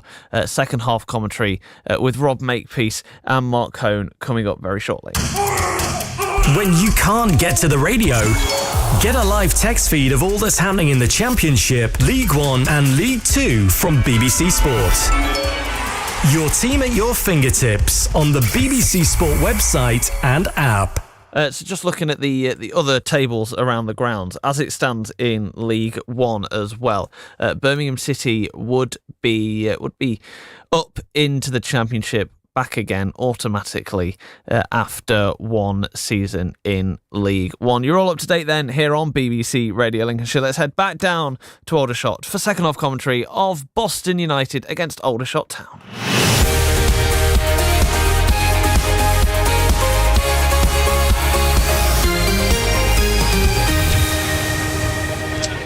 Yeah, welcome back to Aldershot as the players have just made their way out for the second half. The Boston United players, that is. It's going to be the same 11 to start this second 45 minutes for the Pilgrims. And, well, I wouldn't say too much of a surprise, really, Marco. No, I mean, they've done all right in that first half. They really have. They had 1 or 2 little half chances, a little bit more quality on the final pass, certainly from Dylan Hill into Hazel, would have given Hazel a chance one-on-one with Dewhurst. So look, plenty to work on from that first half, but they need to find a way of getting back into this game and scoring a goal. And they've got to make sure as well they don't concede a second one. That's vitally important. But the longer the game goes, the more chances they might get, as Aldershot try and sit in for this 1-0 win. So look, just stay in the game at the moment, but I still want them to try and be aggressive. I know that contradicts itself, but stay in the game. I don't concede a second, but certainly you're going to have to be aggressive and try and get this goal back. And he's going to have to go for it at some point, Graham Coughlin. Which he has done in previous games as well. He's not been afraid to change things around, and hopefully Boston can get back into this game in the second half. Reminder, as things stand, they would remain in the bottom 4, but a goal, a leveller, and they would be out of the bottom 4. That is how simple it is. Well, at least from this point onwards, at least the minimum you want is a point, and that's got to be, what Graham Coughlin really wants, and at least get a point out of this. Hopefully they can go and do that in the second half. It will be Aldershot who will be starting this second 45 minutes, kicking from right to left as we look at it. And hopefully, as we say, they can just find a way, Boston, to get themselves a goal, get back into the game. We will have to wait and see, though, won't we? As Aldershot do get the game back underway. It's Rob Mapeace, Mark Home with you here on BBC Radio. Lincolnshire is cleared along by Zach Mills, headed away by Aldershot. Boston trying to win it on the halfway line. That goal from Frost right on the stroke of half-time, the difference. Long ball forward, Dewhurst has to come out of his penalty area. Hazel goes chasing after him. Dewhurst ends on the ground, and that will run out of play for a Boston United throw. And Boston got to put pressure on that Aldershot defence, because they have at times, when they have had pressure on them, they have started to wilt. Yeah, they have, yeah. They've made a few mistakes at the back, Aldershot, in terms of trying to play out on this bobbly pitch. And Boston have caught them in possession and then sprung an attack from that. But they've just got to make sure they don't concede a second.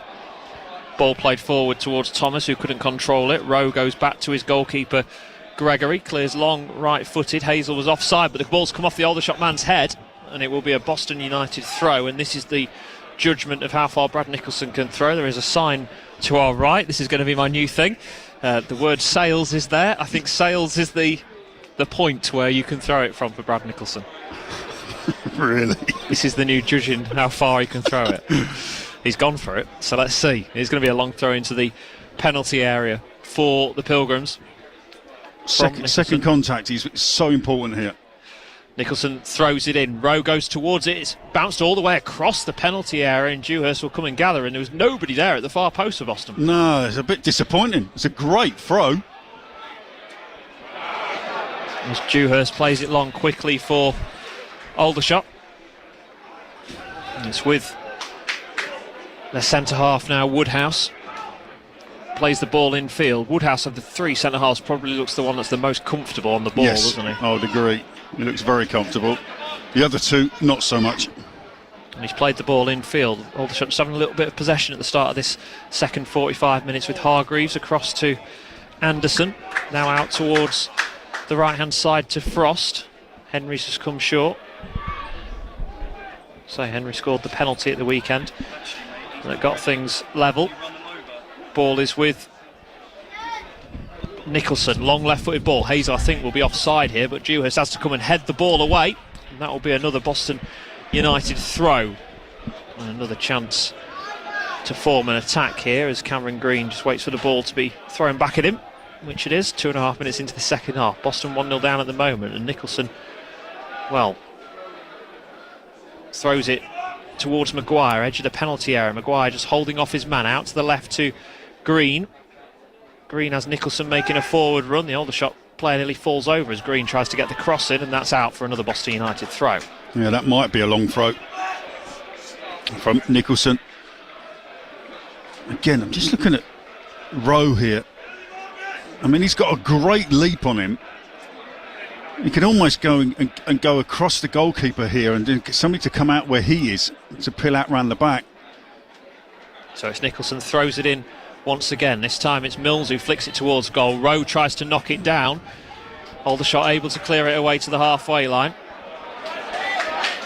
Again, it's Bray who just gets in front of his man in Richards, but Richards wins the throw for Boston. He's been dangerous, hasn't he, Bray, in terms of getting his body and physicality in the way? Well, Thomas and Bray have caused one or two problems physically for Boston, and that's how the goals come about. It's Maguire, lovely touch in field now for Boston. Plays it into Cameron Green's path, who's just come in deep. Green drives it into the penalty area. Hazel, just wide of the post. That's the best chance Boston had created, and it wasn't too far away from a leveller. Yeah, that's brilliant. From Green. Just got himself on the corner of the 18-yard box and just drilled it hard and low. And Hazel, if he was another 3 or 4 inches taller, would have got his toe to that and got us level. But yeah, good. It's good start again from us in this half. Woking have levelled against Oldham. So Woking have come from behind, away from home, to level things up. Can Boston do the same? 1-1 in that game at Boundary Park.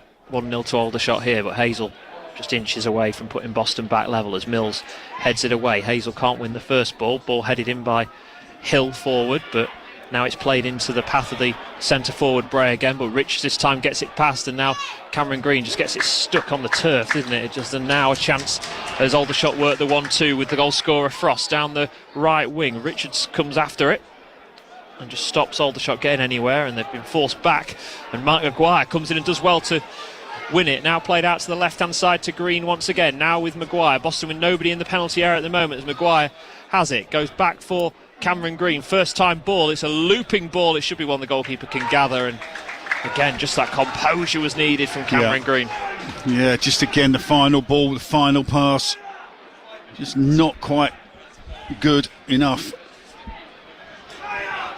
Yeah, there's been moments, hasn't there, for Boston where they're getting good areas. Yeah, they do. Their approach play, you know, their endeavour to get into good positions is there, but it's just their final ball. Hills won the 50-50 battle well against his opposite number, the captain. Hill fighting for it, and he's played it down the right wing. Hazel this time not as alert to it, and Dewhurst will come. Oh, he's dropped it outside the penalty area and just has to kick it away. Well, that was nearly a real error from Marcus Dewhurst then. When he came to slide to gather it, I thought he's very close to the edge of the area, and that happened to be the case. And Brad Nicholson has got a brilliant chance in line with the penalty spot to chuck this into the box. Yeah. Oh, what's going on here? Oh, something wrong with the linesman's flag. He lost the pole. Looks like he might have lost the pole. His flag has broke, so change of flag. The flag has been subbed. Yeah, Dewhurst there, he came and got it from the edge of the area, then his momentum took him beyond the edge of the 18-yard box, and a bit lucky to get away with that. So, long throw for Boston, this time from the right-hand side. Nicholson will deliver it into the penalty area. It's a real long one towards the penalty spot, headed away by Aldershot. Rowe will try and get there, but can't do so. Cleared further away by Keane Anderson. Sloggett does really well, takes two Aldershot players out the game, and he's driving forward now for Zach Mills, 25 yards out from goal. He's just got Nicholson to his left-hand side, who he plays the ball into. Nicholson fancies his chances into the edge of the area to Maguire. Boston need to just find a way of getting a shot away, and Rowe can't, but it will go out of play, and for another Boston United throw, another long throw from Nicholson. Yeah, it's good approach play, just that final pass, that final intent to get a shot on. I thought Zach Mills might have attempted it from 25 yards, but decided against it. It's good approach play. It's just that final ball, that last little bit of quality we need. Needs someone to have a go, doesn't it? Yeah. there's moments where you feel it should be a shot from a long way out, but give it a go and it might take a deflection or two. This time Nicholson throws it short for Maguire, who's fighting for it up against Corbett, and gives away a free kick. Oh, that's a waste. That'll drive Graham Coughlin mad. That's a waste. You got a chance to put the ball in the box. They decide to go short, and then the quality isn't there. The throw to Maguire's not good enough from Nicholson. He has to control it with his abdomen, and once you do that, the opposition have got a chance to nick it, and that's exactly what happened. So free kick for Aldershot. 53 minutes into this game here on BBC Radio Lincolnshire. Aldershot leading 1-0. Boston with attacking options on the bench tonight in Marriott and Gale. Keaton Ward also, you would suggest an attacking change if needed, as well as Richards heads it forward towards Hazel. Can't win the battle. Ball picked up by Henry. Now nearly hits the referee in the head there as Green plays it forward for Maguire. Again backs into his man well, holds it off. Richards now looks to slog it forward, but again it's just the way to pass that a little bit too much on it. It's a good idea. Sloggett making a run from central midfield beyond the three defenders for Aldershot. It's just a poor ball from Richards. Dewhurst again, that monster kick high into the night sky as Sloggett heads it away. Hazel again was offside. Nicholson, clearance goes against Bray, but Green has done well to just help his teammate out and then clear it long. Maguire can't win the header. It's with Frost in the midfield for Aldershot. Back to his centre half in Armitage, cleared long out for a Boston United throw. Again, Boston have got the territory in this game, but the one thing that's not happening is regularly tested Marcus Dewhurst. No, and that's the only complaint I would have. I mean, you can see what they're trying to do. You can see they're trying to get Maguire and Dylan Hill on the board and go and support Hazel, but they just haven't worked Dewhurst enough. Ball again played long by Boston, and now it's Hazel on the left wing. He's just got Hill on the edge of the penalty area. Hazel looks to go towards the byline. Can he get the cross in? He can. It's towards Dylan Hill. It's going to go out of play and behind. It'll be a goal kick. Yeah, come off the back of Dylan Hill's shoulder or ear. He's a bit unlucky there. Dylan, that's a good run from him, because he saw Hazel was over on the left wing, so he made the run to the near post, but it was well marshalled by Aldershot's defence. 10 minutes gone in this second half. What does he do? How does Graham Coughlin change this? Because it's the same pattern. Boston territory, better team, cohesive up until the 18-yard box of the opponents, and then it just doesn't quite happen for them. No, I'd say it's been a good performance from a Boston United point of view, apart from that minute before half-time. And that's the minute that Aldershot have taken advantage of. That's why Aldershot are where they are. They're not a team that dominate games. When you look at the stats, they're not a dominant team in matches, but what they do is they take their chances. Yeah. They've only had one chance in the game, haven't they, really? And they've taken it, whereas Boston have had 2 or 3 good opportunities. Yeah, ball out with Corbett on the halfway line. Maguire going chasing after the centre half. It's played long once again. Bray wins the flick on. Mills plays it up into the air. Hill flicks it on this time, and then Hazel shoves his man to the ground. And I think Jacob Hayes just becoming a little frustrated as the lone front man. Yeah, whether they're going to go 2 up or not, but then you sacrifice the overloads in midfield. But he might have to think about that. Graham Coughlin might have to get somebody up alongside Hazel. Yeah, he's frustrated by how long Aldershot are taking over things. No sign, a few Boston players warming up at the moment, but nothing imminent in terms of changes for the Pilgrims, as Dewhurst will go long for Aldershot. Not properly dealt with by Boston. Bray flicks it into the path of Frost on the right hand side, and Green blocks the cross. It'll be behind for Aldershot's just second corner of the evening. Yeah, just physically Aldershot at the top end of the pitch, just causing us 1 or 2 problems again. Thomas and Bray, powerful lads at the top for Aldershot, and just giving Mills and Nicholson a bit of a hard time sometimes with the physical side of the game. And the pressure's has led to this corner. You've got to defend this properly. Can't go 2-0 down. Corner comes in towards the penalty spot, headed up into the air by Nicholson to the edge of the penalty area, played back into the box, fired away once again, this time by Connor Teal for Boston.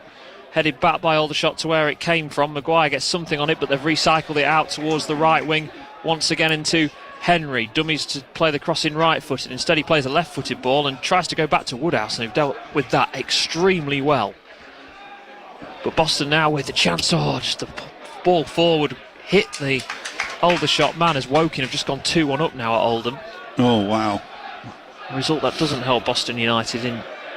It doesn't really change what they need to do this evening to get out of the bottom 4, but it does maybe put a big gap if things remain the same, as Aldershot come forward down the left-hand side to Corbett, into Henry, back to Corbett now. Best play from Aldershot in this second half so far. Bray with the effort. Oh, good save from Cameron Gregory. Tips it at full stretch over the bar. That's a great save. It's the best bit of play Aldershot have had as well. Good combination down this left-hand side. Bray manages to get it onto his right foot in the inside left channel. Sends it back to the opposite corner, and that's a really good save from Gregory. Good fingertip save from Boston United's goalkeeper to keep it still at 1-0. How important might that be? Yeah, it was one of those you could just see flying into the top corner if Gregory hadn't stretched that right hand high. So another corner for Aldershot, their third of the evening, second in quick succession here. Ball again played in right footed. Free header for Boston, cleared away by Mills, and now Green helps it forward for Dylan Hill, who goes chasing after it. He's done really well to help it on further, but no Boston players around him. Hargreaves can go back to his goalkeeper, and Cameron Green is the man chasing furthest forward, so someone needs to go and cover his position, which is where it was heading towards. Richards has it for Sloggett now. Plays it across to Jay Rowe. He's had a quiet evening so far. Boston United's right wing back, and he's played it straight into the path of Keane Anderson for the host. I think it won't be long before we might see a change. I was just thinking that the game's just gone a little bit flat. It needs a little bit of an impetus from the bench. Maybe a couple of changes just to get the energy back into the Boston United players. Long ball played forward towards Bray once again, this time dealt with by Teal. Richards tries to help it down but only plays it into the path of Bray, but Boston bit of luck there as Hill gets a shove in the back and Boston United get themselves a free kick, and this is where they need to not rush it. Jacob Hazel wanted a quick one, but I think Boston have done the sensible thing there. As now Teal plays it straight down the middle, looking for Hazel. He can't win the header. The second ball's not going to be picked up by Boston. That's where their energy's lacking, isn't it, now, those second balls? They're not... Just got to get on the front foot again, be aggressive in what they're trying to do. Dylan Hill. It's just gone a little bit passive from... Has it? Oh, lovely back heel from J. Rowe into the path of Hill. Sets him off down the right wing. Plays the ball in right-footed. Defenders slipped. Hazel trying to get the shot away. On his left foot, shoots! Oh, good save from Dewhurst. Palms it away. Another good chance for Boston United and their former keeper up to the task. Yeah, it's good play. J. Rowe, Dylan Hill. And I just thought he got it stuck under his foot, Hazel, but he managed to just sort his feet out and get it onto his famous left foot. You can see what he's trying to do, bend it into the far bottom corner, but Dewhurst up to it. Good save. But that was good from Boston. Sloggett has it again to Richards. Back to Sloggett, who has to go long this time. Free header for Aldershot. Pick up by the second ball by Dylan Hill. He's got Rowe to his right-hand side. Got Teal just behind him, who he decides to play it to. Back out to Hill on the right. Bray is the man who's continually chasing for Aldershot. Boston playing it between Hill and Teal, but not getting anywhere. Diagonals on. And that's what they've gone for. They've tried to play it out to Nicholson, who has to just backtrack a couple of yards to control it. Now plays it forward for Maguire. Again, backing into his man well. Boston trying to get a break down the left with Cameron Green, which they have. Green back into Maguire. Maguire tries to get the cross in. It's blocked. It's a Boston corner. Yeah, good play again down that left-hand side. They're coming down the flanks, Boston. They're trying to unlock this Aldershot's defence. Again, just that last bit of quality. I mean, it's a good strike from Jacob Hazel a minute or so ago, which brought a good save, but need more of that. We need more shots on goal. So corner for Boston. Right-footed in-swinger from Maguire. Played in towards the goalkeeper, who gathers it comfortably. And easily bowls it out to the right-hand side to Henry, and this is where Aldershot have got the attack on, and Green has to be careful up against Bray. Bray tries to take it inside. Green clears it away with the right foot, does well. And now Boston looking to go on the front foot with J. Rowe. Nicholson goes on the overlap, who's still forward from the corner. Rowe tries to play it into Nicholson, but it's a complete mess from Boston. Rowe unhappy, and Boston United's manager Graham Coughlin will be unhappy with what happened there. Yeah, he's had a quiet game, Rowe. But I think the thing I get from the players and what they're showing their body language is they know as Dewhurst takes a real gamble. Oh, he's put it behind for a corner. He went to clear it. He scooped it with the right foot, and Boston United got the cheapest corner in the evening. Wow. I mean, that's such a cheap corner given away by Dewhurst there. I mean, his touch was poor. That's what set that up, because then he panicked with Hazel charging down at him, and then how he's managed to hook that out that way for a corner, I don't know. Let's see if we can profit from it. So, corner for Boston once again. Maguire, this time headed away at the near post by the goal scorer, Frost. I was going to say, Boston's body language, when they do something wrong, they know this is for the take in this game. It is. And it is. It's there. You can feel it. You can sense it. You know, if they get a goal back early enough, you can go on and win this. It's just getting that first goal to just gee everybody up, get a bit of belief in them. Throw for Boston on the left-hand side, midway inside the Aldershot half, as we're 19 minutes into this second half. Maguire lays it back out for Green, now back into Maguire to slog it now. Looks up, delivers a ball into the penalty area. Rowe will get there, heads it back across goal. Boston unable to get that second ball, cleared away by Aldershot, and now they've got the chance to go on the attack. Richards doesn't win it. It's with Bray on the left-hand side. Richards with him. Bray holds on to it. Boston just getting players back now. It's with the captain Hargreaves, and now a little bit of space for Aldershot to move into down the right-hand side, across to the goal scorer Frost, who fired home off the post just before the break to give the host the lead. Bray now in the right hand corner, holds it up, plays it back into Frost. There's runners right, left and centre for Aldershot. Instead they go backwards. Boston have forced them backwards, and Maguire gets a foot in. I'll tell you what, you can't knock Boston's endeavour there. They were 3 against 3 there, and the amount of work that Boston United players did to get back into their defensive shape was really creditable. They are working hard, there's no doubt about that. You can't fault the effort. Just can they get this goal that would just give them such belief to go on and maybe win this game? Hazel, flick of the heel, cleared up into the air by Aldershot. That will go out for a Boston United throw, which Jacob Hazel I think wanted to take quickly there, but again it's Brad Nicholson territory, and yeah, the problem is it set up. And this is the thing now, they've taken it quickly, in fact. Okay. We'll pick up that point in a moment. Green inside now for Jacob Hazel. Hazel going towards the byline, drives it across goal, put behind for a Boston corner. Yeah, that's good when they do it short quickly like that. That's really good. You know, if you take your time, then it has to be a long throw. But if you can do it quickly and set yourself up like they did there between Hazel and Nicholson, that was good. Yeah, the big thing is and again, this is clever from Boston. The last few corners have gone straight to the goalkeeper or not gone to where they want, and they've gone for a left-footed outswing. A bit of change this time. Cameron Green will sensible deliver this, and Green delivers it to the edge of the penalty area. Rowe will try and protect it. Oh, does he get caught there? Referee says no. Sloggett has it. Fighting for it, uses his strength well, the central midfielder. Forward for Maguire. Maguire into the area. Hazel with the tap in, he's offside. Saved by Dewhurst anyway. Another good chance created by Boston United, but it remains Aldershot 1, Boston 0. Yeah, he went too early, Hazel. It's a great play from Sloggett there to get it into Maguire, and Maguire fires it across, but I have to say Hazel was offside there. Hazel's had 3 or 4 good opportunities now, hasn't he? Just got to keep believing that it's going to fall for you. Yeah, Marcus Dewhurst, that save won't count in the end anyway with the offside, but they have, they've had chances. Boston about to bring on James Gale, who was the hero against Sutton. Yeah, whether he's going to go 2 up now, probably. It's Dylan Hill coming off, but that sub's not being made yet as the goal kick taken by Dewhurst. Sloggett wins the header. He's done well in that midfield. He has. Thomas, who's been, well, non-existent in this second half for Aldershot. Hazel lays it back for Green. Maguire making the forward run. Green's forward ball is blocked by Frost. We're going to see Madger for Aldershot as well. Number 32, Emmanuel Madger. But again, those subs not being made just yet. Boston have a throw on the left-hand side.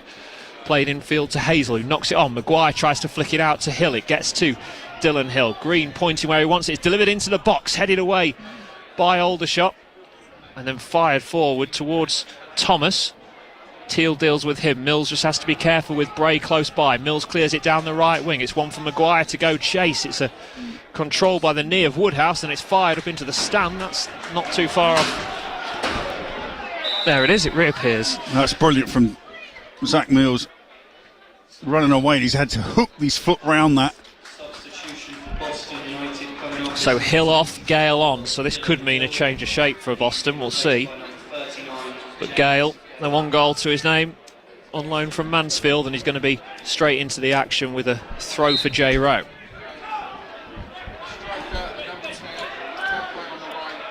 So it's with Jordan Richards. Richards trying to get forward, plays it to Cameron Green, edge of the D.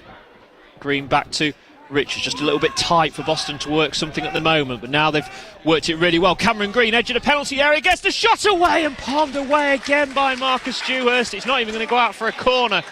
Another chance on goal for Boston United, but once again it's Dewhurst up to the task. Yeah, it's good play again from Boston down this near side in front of us. There's runners, and then Green does ever so well to chop it back onto his left foot. Lets fly, and Dewhurst, good strong left hand. But it's good, we're knocking on the door, aren't we? It's close, isn't it? Richards flicks it forward, looking for the running behind. Hazel, who goes down again cheaply. Yeah, not going to get that one. And now Aldershot have got the attack on down the right hand side with Frost. It was a great ball played out by Dewhurst. Frost over the halfway line to Bray on the right wing, plays it back for Frost, gets the cross into the box, Boston having to defend, it falls to Bray, edge of the penalty area, he twists, turns, goes back out of the area, now out on the right hand side once again with the goal scorer Frost, clipped into the penalty area, and Cameron Gregory can let that one run through for a goal kick. Yeah, it's end to end. Boston have got to go for it, haven't they? It's going to be a change for Aldershot here. Yeah, it's going to be James Henry off and Emmanuel Madja on.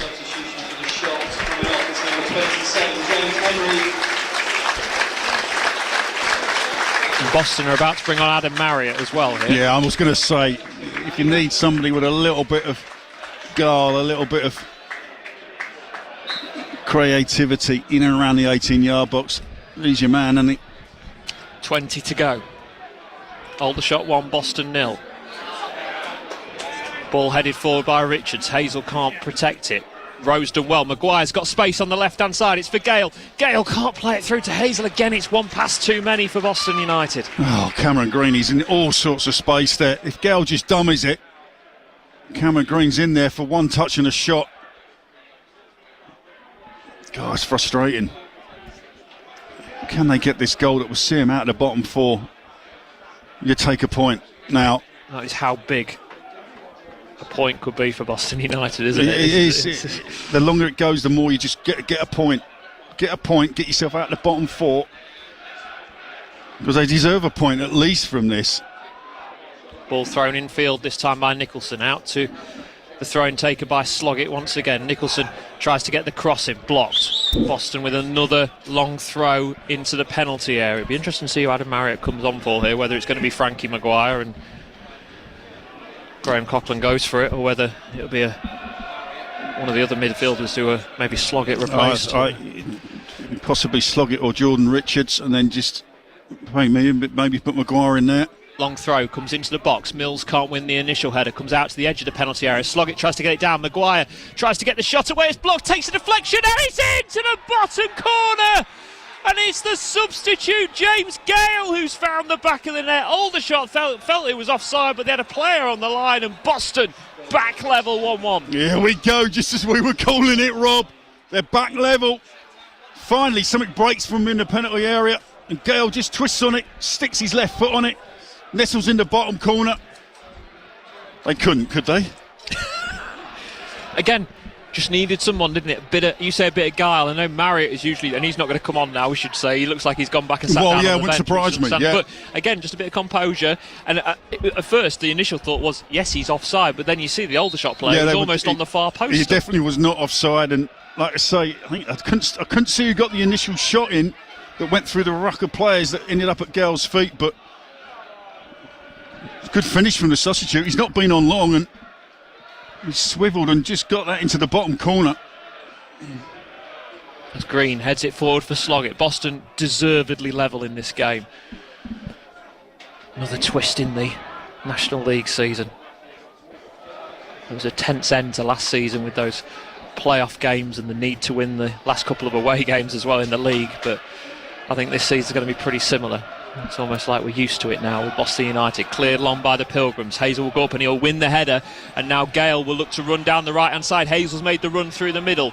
Instead, Gale holds on to it and just can't control it. I think just probably took his eye off it, maybe. Yeah, he did.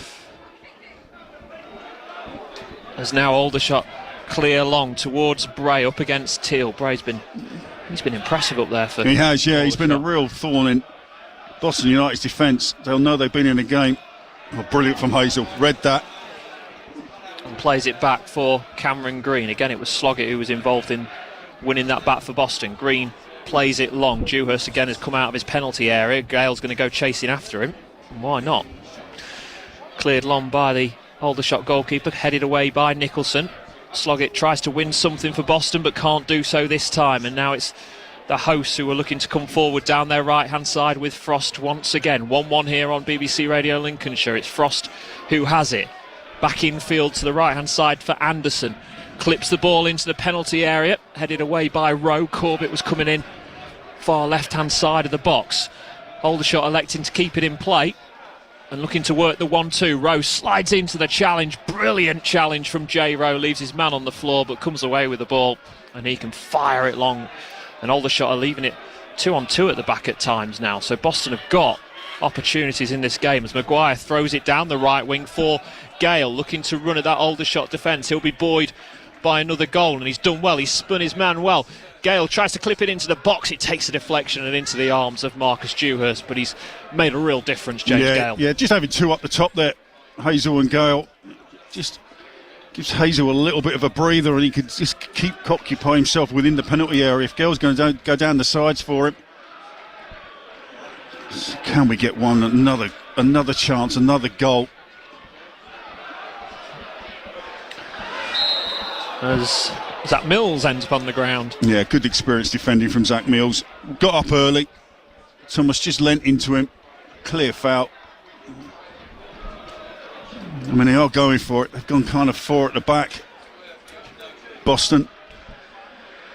Yeah, James Gale's equaliser at the moment, getting Boston out of the bottom floor. Bottom floor. Four. Teeth back in, 15 to go. Tension's getting to me as well. And just do with an Oldham equaliser now, couldn't we? And a Boston win. Am I asking for too much? Let's get the Boston win, and that puts it 3 clear, and not worry about Woking. Yes, Dad. Don't be too greedy. It's a throw for Aldershot in the left back position. 14 to play here on BBC Radio Lincolnshire. Rob Makepeace, Mark Cohn with you. As Mills heads it forward. Gale can't win the header. Second ball picked up by J. Rowe. Space for Maguire. Green's made a brilliant run. It's into the box. It's Cameron Green. Oh, what a header and what a save once again from Dewhurst.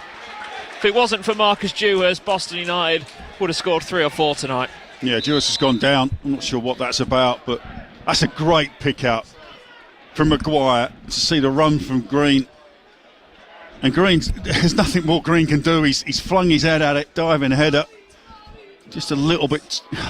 I'm being very picky. If he heads it down, it gives Dewhurst a little bit more of a problem, but it's just a nice height for Dewhurst just to palm it away. So, but there's only one team look like they're going to win it. It was one of those that if you're a fan, you can see it coming from a mile. Oh, you could see the run. You could see Maguire's pick out. Perfect ball. Really good header. We were both about to head over the wall, I think, with the headers. Yeah, we were leaning into that one. We weren't going for it. And yeah, as you say, Marcus Dewhurst, he's been brilliant. Aldershot about to make another change. They're going to bring off Ollie Bray up front. They're going to bring on Maxwell Mullins. So I think Boston will be glad to see the back of Bray. Yeah, he's been a pain, isn't he? He's been decent. He was obviously the assist for the goal as well. Yeah, he's one of Aldershot's better performers, that's for certain. Yeah, welcome relief for Boston players. 12 to go then. Are we going to get any more drama? Yeah, Boston looked like the team wanted to go and win it and go and put pressure on. They're not sitting back for a draw, that's for certain, Boston. They're going for the win here. Yeah, Boston look like Adam Marriott maybe he's just come for a drink by the looks of it. Not going to come on just yet. What have we got left? 13-14 minutes. I mean, it's a good point, but you want 3, don't you, now? I think with the performance. Yeah, it deserves 3 points. They've been much the better team. Richards plays it forward, cleared away by Aldershot. Richards blocks the forward ball, and then it's fired out to the left-hand side. To the Aldershot right, sorry. Boston's left as Cameron Green picks it up. Plays it forward, can't find Maguire or Gale. Cleared long. Flicked on by the substitute. It's just come on Mullins, but straight through to Cameron Gregory. It's almost 4 up top now for Boston. Maguire in between Gale and Hazel. Jake Rowe just sitting in this right wing back slot. Can they get one more chance, Rob? I think they're going to get a couple of chances. Whether you convert them, isn't it, and whether Marcus Dewhurst continues what's been as much. I think you'd probably say even though he's conceded one, a man of the match display at the moment. Well, yeah. Aldershot's goalkeeper, he's been sensational.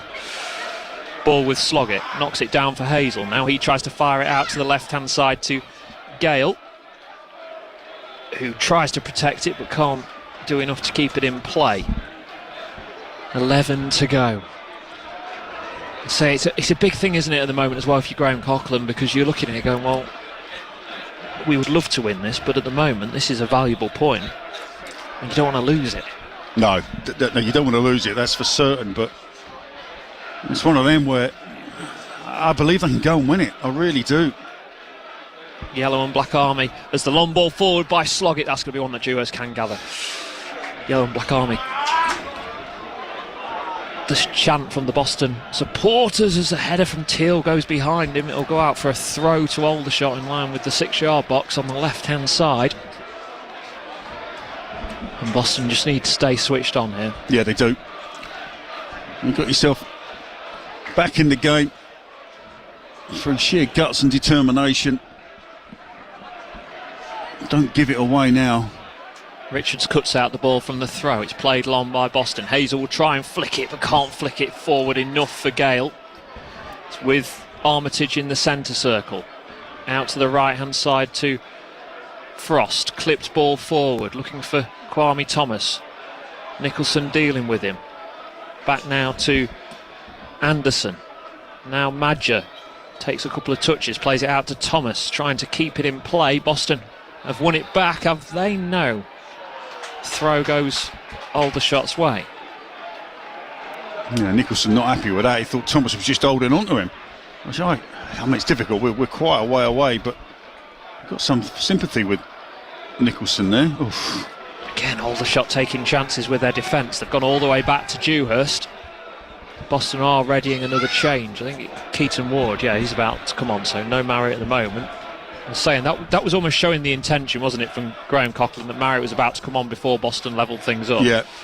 But now they've gone for Keaton Ward, maybe a little bit more energy. But Frost has broke free down the right-hand side. Boston with defending to do. Left-footed ball into the box. Oh, it's a great chance. This Corbett has it, trying to get it on his right foot. Has to go back out. Now played forward. Ball fired over. Somehow that didn't go in the back of the net. And brave. That's a good bit of play down the right-hand side, and the cross has come all the way through to the left-hand side, and it's an overlapping run from Woodhouse. I'm not sure if that was a cross or a shot. I don't think it was neither. And it's Maguire who's been excellent in this game. And he's worked hard. So yeah, he's been excellent. Fresh legs for Boston with Keaton Ward. Yeah, I think Maguire's been excellent performer.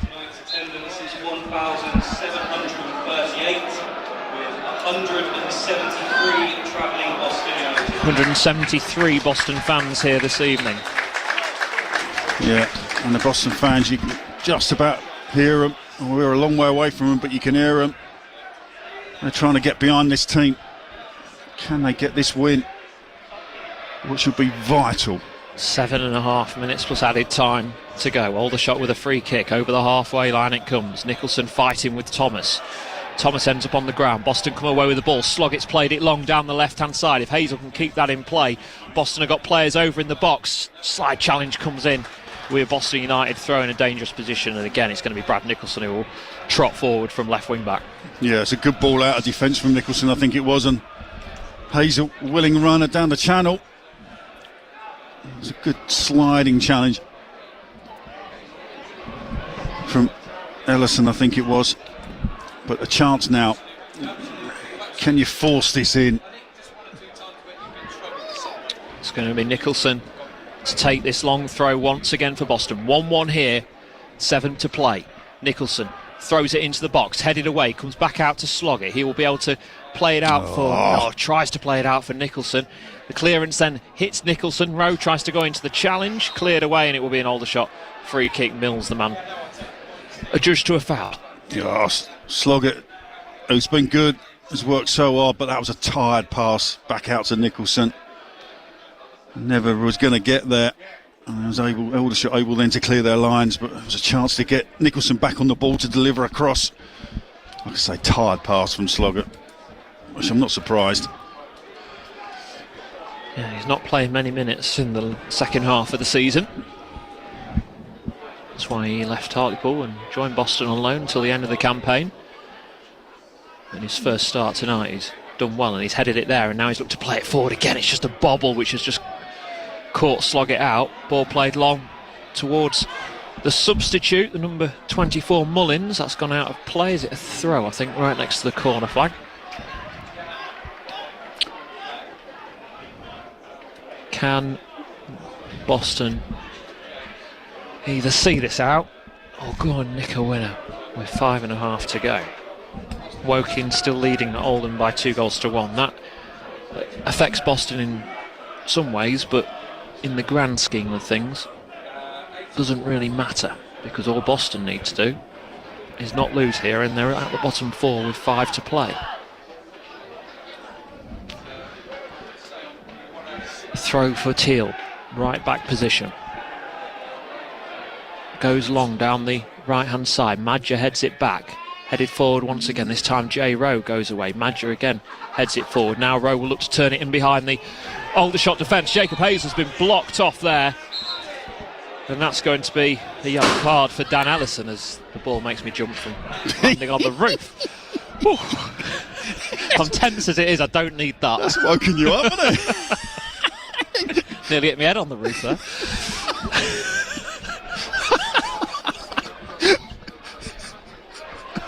You're not used to these older grounds, are you, mate? I didn't realise. I just forgot the roof was so low and it was right, and the ball went up there. Anyway, come on, be serious. Come on. Right, free kick Boston.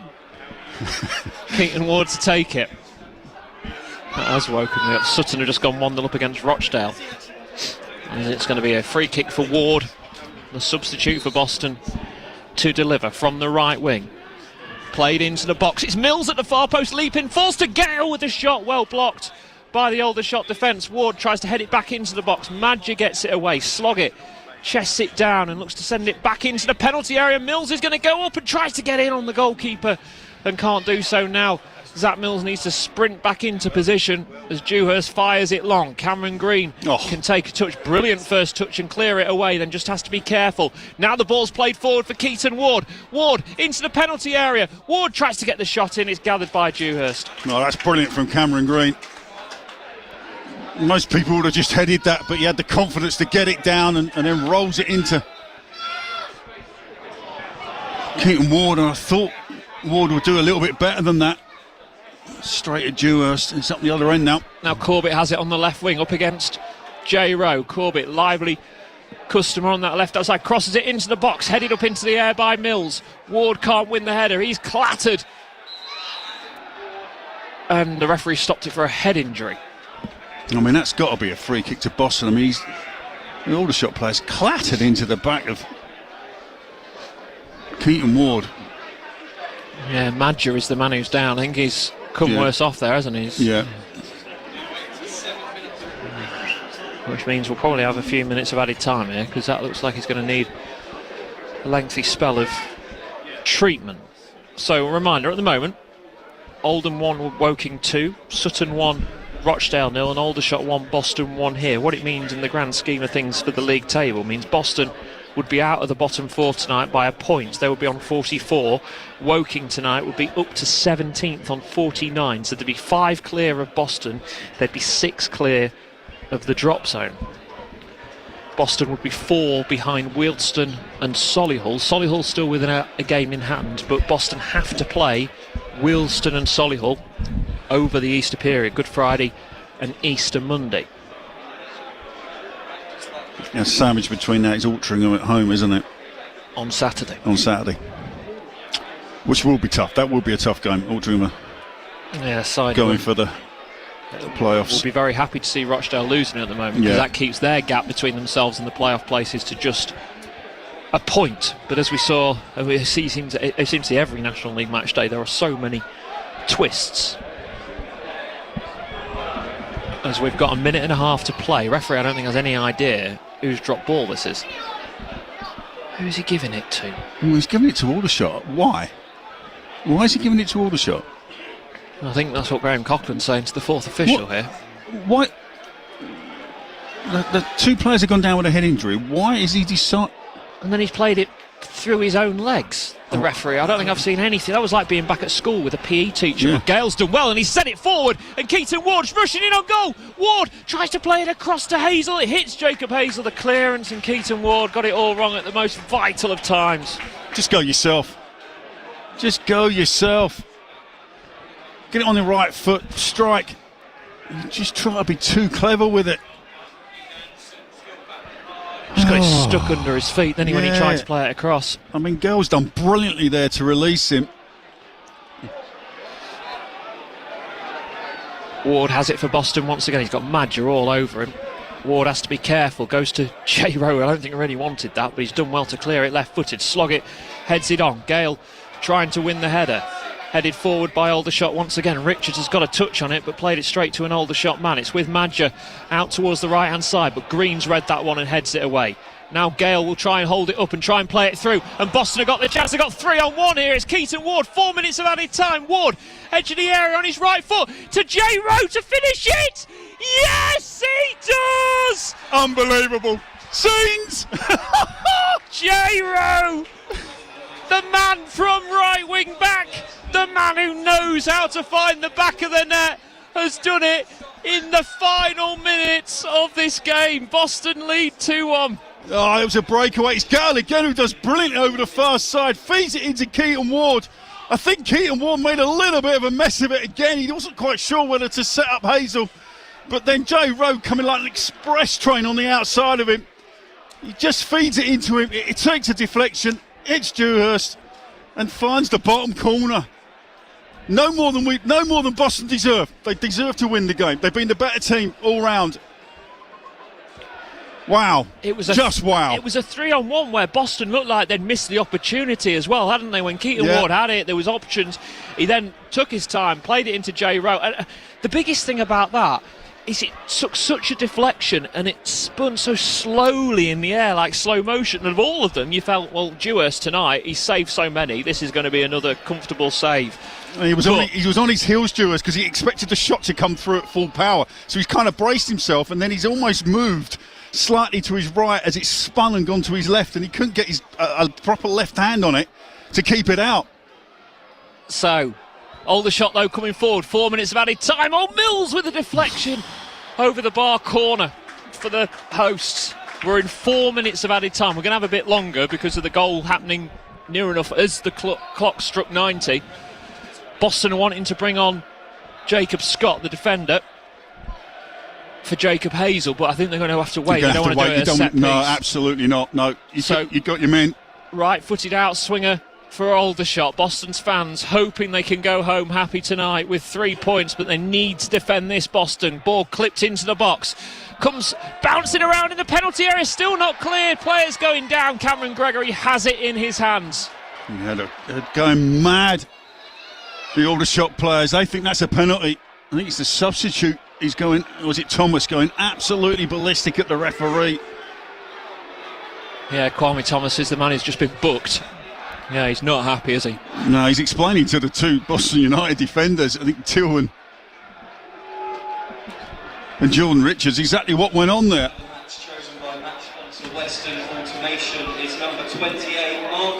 Dewhurst getting the sponsors man in the match. Well, that just says it all. And again, this is nothing that Boston don't deserve. No, exactly. They've been the better team. They deserve that. Absolutely. You know, they've not been lucky. They've deserved that. Absolutely. They've been the better team in both halves. J. Rowe with his 9th goal of the season from right wing back. It's not bad, is it? I mean, he was coming out an express train, and Keaton Ward, I thought he'd messed it up, but just rolled it into his path. And like I say, the shot took a massive deflection, which wrong-footed Dewhurst. So Scott on for Boston.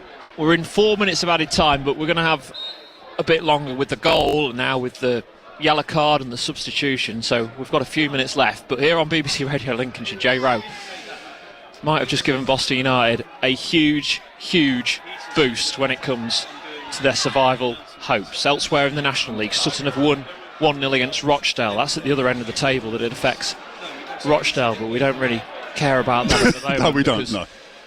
It's Aldershot who are coming forward down the left-hand side. Nicholson has to deal with this, and he's done very well to get his body in the way and then clears it off his man and out for a goal kick. Yeah, gives a fist pumps to the Boston United supporters as well.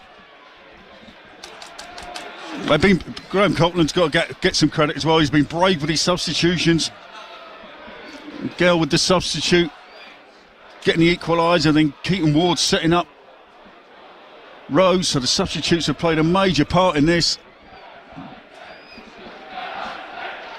Boston United players are obviously saying to the referee, that's it, it's time. we've had enough of this, let's go. As great as the scoreboards are in stadiums, this is what it then leads to, because you see the players look at it going, well, we played 4 minutes, ref. Yeah. This is Graham Coughlin, I think he's asking the question, but let's be honest, there's been a goal and subs going on and bookings and everything else, but Boston have turned this one around. Goal right at the end of the first half, putting Boston behind, but second half goals from James Gale and Jay Rowe might have seen Boston through. It's with Ward on the halfway line, and that's going to make me jump It's in a going to hit second. the roof. There we go. No, that was tame. That one. There's that one. Oh, come on, hold on. That's all they need to do. Boston leading 2-1 here on BBC Radio Lincolnshire. Rob Makepeace and Mark Cohn, as tense as you are back home or in your car or at work or wherever you're listening to us this evening, as the ball is played long. It's into the penalty area. Boston have to defend. Aldershot have it left wing position. They've got everybody back to defend this. It's Woodhouse, clips it into the penalty area. Cameron Gregory has to tip it over his bar on the goal line. Yeah, he wasn't sure about collecting it. It was one of them awkward ones where his gloves could have hit the bar. So he just decided just to help it on its way. Marcus Dewhurst is coming forward, the Aldershot goalkeeper. Surely this is the last chance of the game. Corner from the right-footed out swinger, played into the box, towards the far post, nodded down, headed off the line by Boston. They have it on the left wing now, do Aldershot. Boston still having to defend, Dewhurst still forward. Boston trying to block it, they've cleared it away. And there is the full-time whistle. This could be one of those evenings we look back on in the first week of May and think this is the moment we saw Boston United ever closer to safety. They were behind at half-time through Frost's opener right before the break. But in the second half, Boston did what they did in the first half, dominated the game. James Gale with a fine finish into the bottom right to level things up. And then it was Jay Rowe with his 9th goal of the season. The deflection taking it past Marcus Dewhurst. Graham Coughlin can go and celebrate with those Boston fans. It's not job done, but what it does mean tonight is Boston are 3 clear of the bottom 4. That's massive. What a massive win that is, to go from behind to come back and win it 2-1. Huge result. That's just a bit of guts and determination. They've shown that all game. I thought they were the better side in both halves.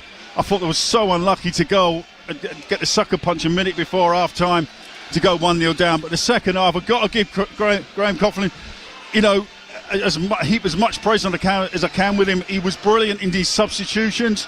The substitute got the goal, Gale, and then Keaton Ward had a massive hand. Another substitution to set up Jake Rowe for the winning goal. So huge performance, huge result for Boston United. And that's absolutely massive. I'm so pleased for them. It was what they deserved over the 90 minutes. They deserved to win it. They were the better team. They were the more aggressive team in both halves. They wanted to win the game more than Aldershot did.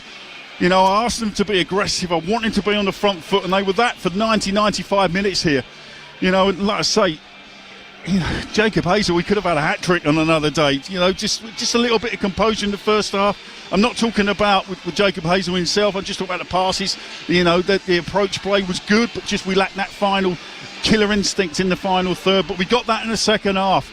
And that is huge, absolutely massive, going into a really tricky game on Saturday. That's a massive boost, that is. Really. I'm so pleased for him, so chuffed for him. And it felt like all night Boston were knocking on the door, but it was their former goalkeeper, Marcus Dewhurst, who kept Aldershot in this game throughout. Well, he got the man of the match for Aldershot, so he was the man of the match, you know, the sponsor's man of the match. So that tells you everything you need to know. You know, Marcus Dewhurst made 3-4 really good saves. I'm so chuffed, honestly. You know, you come here and you go 1-0 down at half-time, right on half-time, it's got a real sucker punch, and you think, can they dust themselves off? Can they go again like they did in the first half? And they did. You know, they kept working, they kept probing, they kept trying to do the right things. And in the end, they got their just results. They were the better team in both halves and thoroughly deserved the 3 points. And it sets it up brilliantly now for Saturday. hopefully a big crowd down at the Jakeman's, and yeah, just hopefully they can get another win. That's going a long way for them being safe. And the big thing is, look, we have seen this throughout this season, certain games where you look at the results at full time, you see a last minute goal for someone as a rival, and you feel deflated or you feel the other way because the result's gone your way. Tonight, Woking have won, Boston have won. What does that do for Dagenham, Solihull Moors, for Dagenham, absolutely, for Wealdstone? Yeah, it's like, oh, here we go, and it just racks the pressure on them to get results now. If you get a result, it puts pressure on the opposition who are in with you down at that bottom end to get the result. So huge fixtures on Saturday coming up. I don't want to do all the permutations, but I said it would need at least 10 points. That's 3 of them got tonight. 7 from 5. Is it 7 from 5? Yeah, 7 from 5 games. Potentially, I think they need. Brilliant result, brilliant performance, full of guts, determination, kept going. They had to be physical at times with the Aldershot players, especially Bray and Thomas up top end. And they dealt with it. And like I say, I'm so chuffed for the players, for the management, and for the staff at the football club as well. If they can get out of this, I mean, it's going to be, wow, immense, just immense. They're getting clapped off the pitch by the Boston directors who are sat near us. Quite right, the so Boston they should do. Manager Graham Coughlin follows his goalkeeper Cameron Gregory down the tunnel. What a night for Boston United. We'll run through what it means in terms of the league table. We'll hear from the Boston boss, and we'll hear from match winner Jay Rowe as well. I think he deserves to have his say Absolutely. on that goal, doesn't he? I mean, he's made up probably 50, 60 yards there. In the 90th minute. In the 90th minute to get on the end of Keaton Ward's. So great energy, great desire, and that just typified the whole performance. I thought they were excellent. Like I say, I keep saying it, they deserve to win tonight. I thought they were the better team. And let's be honest, if you're a Boston United fan, you're not going anywhere because you are wide awake after that last gasp excitement for the Pilgrims. It is 9:45 on BBC Radio Lincolnshire. It's Hope and Glory. Let's get your headlines. Hope! They've done it! With the last kick of the game! City have levelled it! They deserve that! And Glory. And that is it! Boston United are going to be playing National League football once again! Hope and Glory. BBC Radio Lincolnshire. Yeah, Hope and Glory tonight, coming live from Aldershot. There are some great things that can happen in football, but is there anything better than a last-minute winner? Boston have got the chance. They've got 3-on-1 here. It's Keaton Ward. 4 minutes of added time. Ward, edge of the area on his right foot to Jay Rowe to finish it. Yes, he does. Unbelievable scenes. Jay Rowe, the man from right wing back, the man who knows how to find the back of the net, has done it in the final minutes of this game. Boston lead 2-1. Have you finished jumping around just yet? Mark Stilling very, very excited. He's going to need a cocoa to calm him down tonight because it has been quite a night for Boston United. And well, it was mid-September, that long wait before they got out of the bottom four. At that stage, I don't think they had this kind of gap, a 3-point gap on the bottom four. It doesn't mean anything with 5 games to go, but it gives them a real good point to go off. It has been quite a night for Boston United. Reaction to come between now and 10:30 here on BBC Radio Lincolnshire. Hope and Glory. BBC Radio Lincolnshire. Right, and breathe. Let's find out what else has been going on today then. In the National League, Sutton beating Rochdale by 1-0 tonight. The only goal of that game was an own goal from former Boston United player Kyron Gordon, 3 minutes from time to give Sutton the 3 points there, which will please the sides in the playoff race.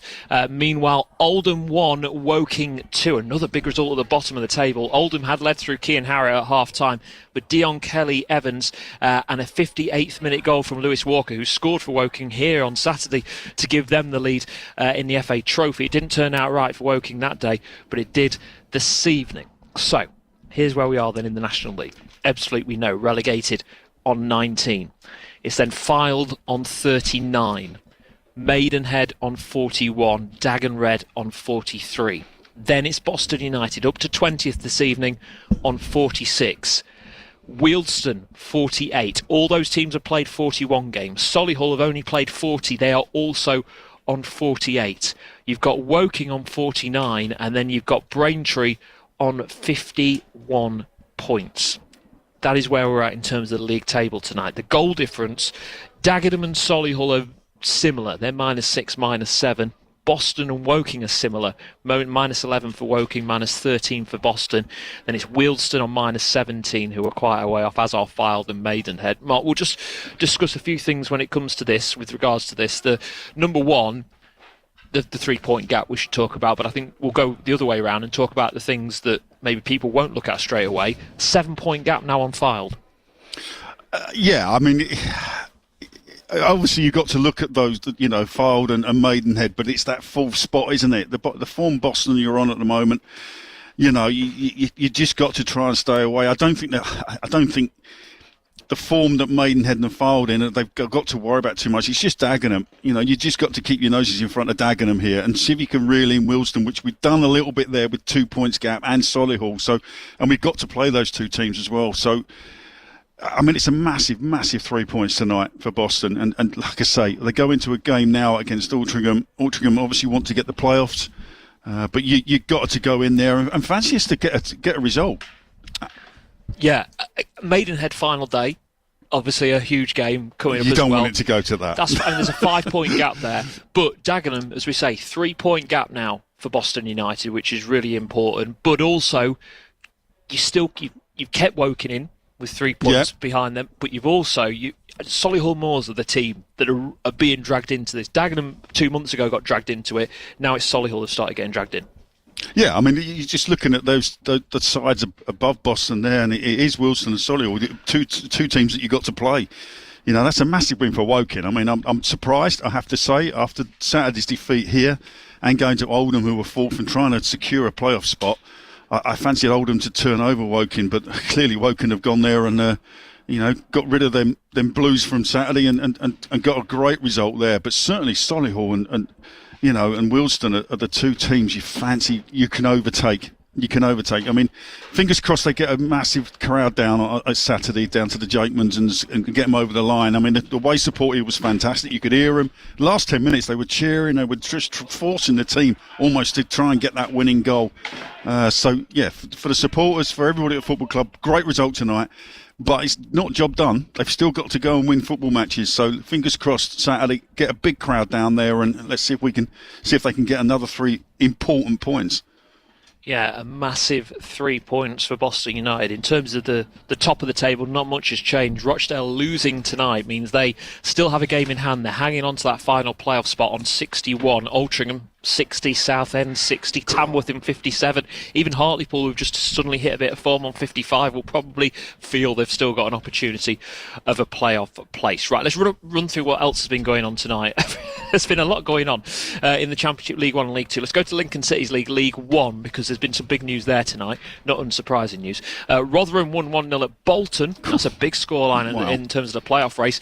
Exeter 1, Wigan 1. Wickham with a vital 3 points away at Huddersfield by a goal to 0. Leyton Orient keeping up their playoff push, winning 3-2 at Mansfield. Birmingham have been promoted tonight. They won 2-1 at Peterborough, who they meet in the EFL Trophy final at Wembley at the weekend. But Birmingham promoted back to the Championship at the first attempt, and Reading winning at Shrewsbury by 3-1. So what that means, as we say, Birmingham up and promoted. They are settled there. They've not won the Championship as of yet. They've still got a little bit of work to do there. But Wickham's victory means they go 3 points behind Wrexham. Very close goal difference there as well. In terms of the playoff race, Reading back into the top 6 tonight. Huddersfield now 4 points away from the playoff places. Bolton in 7th on 66, Huddersfield in 8th on 64, Leyton Orient 9th, 63. At the bottom, Shrewsbury are now 13 points from safety. There is only 15 points to play for, so they could be relegated at the LNER Stadium this weekend. Michael Appleton could see his side relegated if number one, Shrewsbury don't win, but if they do win, if results don't go their way, Shrewsbury will be relegated this evening. As I say, we're going to hear from Graham Coughlin. We're going to get Jay Rowe as well up to join us in the commentary box to react to Boston United's fantastic victory tonight, winning 2-1 here at Aldershot. Rowe in the 90th minute. It must have been, and I'll have to watch the highlights back, the clock must have ticked on to 90 just as the ball hit the back of the net. It was quite an amazing moment in Boston's season. Right, let's run through what else has been going on tonight. Just the one game in League 2. Chesterfield 1, Gillingham 1. Meanwhile, in the Championship, lots of drama here. Sheffield Wednesday had led 2-0 at Blackburn Rovers, but in fact, it's going to be Blackburn who came back for a 2-2 draw. Bristol City with a 2-1 win over West Brom this evening. A big result for them in the playoff race. It finished Derby 0, Burnley 0, Norwich 0, Sunderland 0 as well in the Championship. Meanwhile, it was Preston 2, Cardiff 2, Millwall with a 1-0 victory away at Sheffield United. Stoke 1, Luton 1, Watford beating Hull 1-0, and Leeds won 1-0 against Middlesbrough. But joining me in the commentary box is our hero of the evening, Jay Rowe. Jay, quite a moment. You've got plenty of goals this season to go through, but that's probably the most important, isn't it? Oh yeah, definitely. That's right up there for us. A really important goal. Obviously, it's lifted us out the drop zone, so we just need to carry on pushing and doing what we're doing now to finish off the season strong. And you must feel like it was one of those games where the goal was going to come at some point because you'd been dominant, and if it wasn't for Marcus Dewhurst, you probably would have been in front before then. Yeah, I mean, we were really disappointed to go in at half-time, a goal down, so I thought we were a better team in the first half, and then that carried on through into the second half, so it showed the character from the boys again, the togetherness in the changing room. It's all there to end the season really positively, so I think we got the 3 points we deserved in the end. Yeah, I think there was a spell probably just before James Gale scored where you could see from the players you knew you wasn't at your best. You knew this game was there for the taking. Did it feel like that on the pitch, that you just knew if you could get something clicking, it would work? Yeah, for sure. There was a few chances like Greeny's header, a few things that were dropping in the box but not quite just been able to get on the end of it. So Gailey made an impact off the bench again, and then obviously I ended up chipping in with a goal at the end to win it.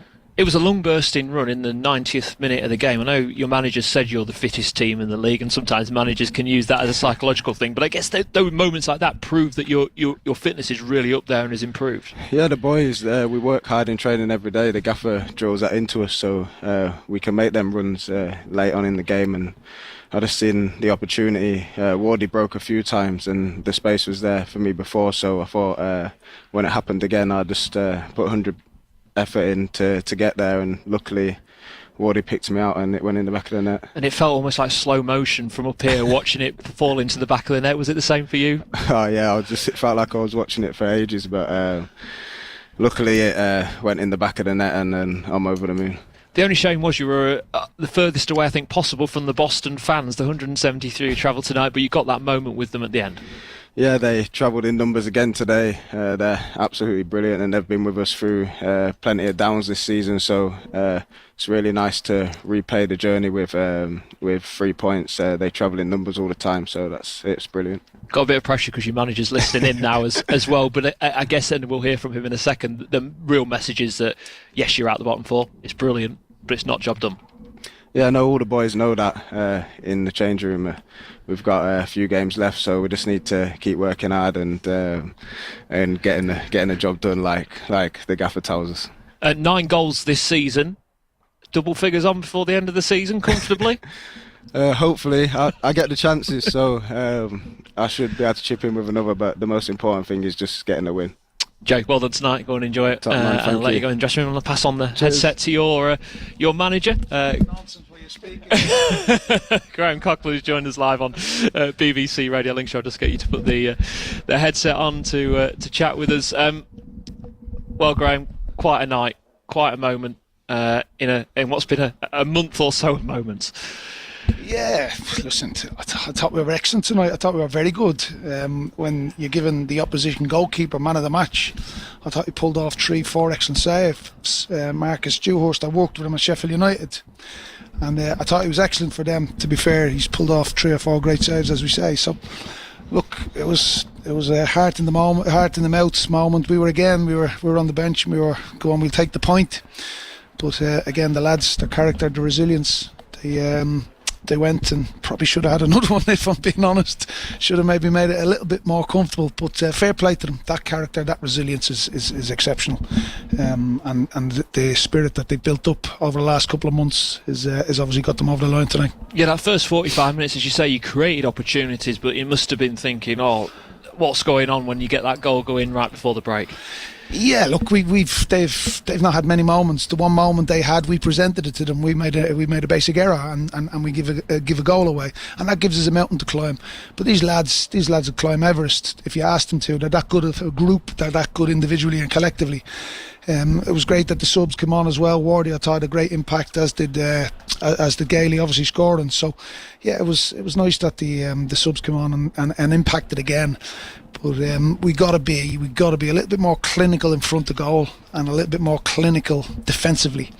But all in all, look, if somebody had said to me 46 points and what's that, 10, 11 wins now out of 22 games, half winning half of the games, I would have bit your arm off. So fair play to the lads. And again, once again, did you hear our supporters? I know I keep saying it, but it's getting ridiculous now. There must have been 3,000 Aldershot fans in here, and they were out singing them.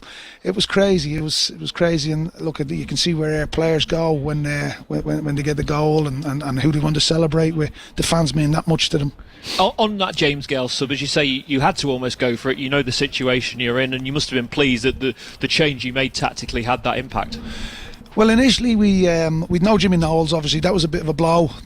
Obviously from the Wheelstone game, so we didn't know. I was tossing and turning over the last 2-3 days. Do I go with the extra striker? Do I go with the extra midfielder? We picked a team. We wanted a little bit more control. We wanted a little bit more front foot football instead of going in behind constantly. So we just changed it up a little bit tonight with the 2 lads underneath Hazy. So we thought we got a little bit of control. We got a lot of control from that in the first half, and we created a lot of chances. Just unfortunate that we didn't finish. So then we flipped that in the second half, and we went to 2-1 with the 110 and the 2 9s. Gailey come on with Hayes. And just before the goal went in, I was bringing Maz on as well. We were going to go with the 3 strikers. So unfortunate for Maz, it's football, and he's been brilliant in there. I really feel for the lad. He was up, he was ready, he was coming on, and we couldn't get him on the pitch. But I thought the boys closed out the game really, really well as well, to be fair to them. They played in the right areas and they done the right things. They made good decisions. But again, as all the fans will know, it's very, very nervy watching us play at times. Really, really nervy, They had a little cross that obviously the goalie had to tip over the bar, and we give away 2 corners late on. So yeah, look, you wouldn't want to have a weak ticker if you're going to be watching us week in, week out. No, certainly not. On J Rowe's goal, it was a 50-yard dash. I think it was at Rochdale. You said to me, you've got the fittest team in the league. Is that backing up your words, moments like that? Well, look, I suppose every manager will say the same. We had to work really, really hard with the lads when we come in, and we had to really get them in shape and work hard with them. And in fairness to them, they bought into everything we've asked, everything we've done. So testament to them. We changed shape as well, and the shape we play is the fullbacks or the wing backs is very, very influential in that shape. They give us that width. They give us the attack in the back stick. I used it at Bristol Rovers, and I used it at Sheffield United to great effect. And I really studied it hard at Sheffield United, and the wing backs on the same line is really, really powerful in this system. And the amount of times that Greeny, we've seen Greeny getting in the back stick and across from the right side, and Greeny coming in on the left side. So we do encourage the wing backs to be on the same line and to attack the box and to attack the back stick. Rowie does it really, really well, and Greeny nearly got himself a goal there tonight as well. So yeah, the wing backs in this system is really, really poignant, and they're big players for us in this system. Again, psychologically a big thing, isn't it, to get out of that bottom 4? I don't know the results. I don't know. I don't look at the league table. I just look at the next fixture. You know the usual. You didn't think I was going to start. And look, let's have it right. You know, it's look, game by game. We've got another game Saturday, and as we said, I think we said this 2 weeks ago. Was it? We got out 2 weeks ago, and you quite easily go back in. So if you take your foot off, if you think you've cracked it, you know you're going to go back in. So our aim now is, and I said that to the lads after the game, that the challenge now is stay out. Don't go back in, stay out. So you've got a massive game on Saturday. So go and get some more points on board, and let's cut out the silliness, the silly errors at the back. And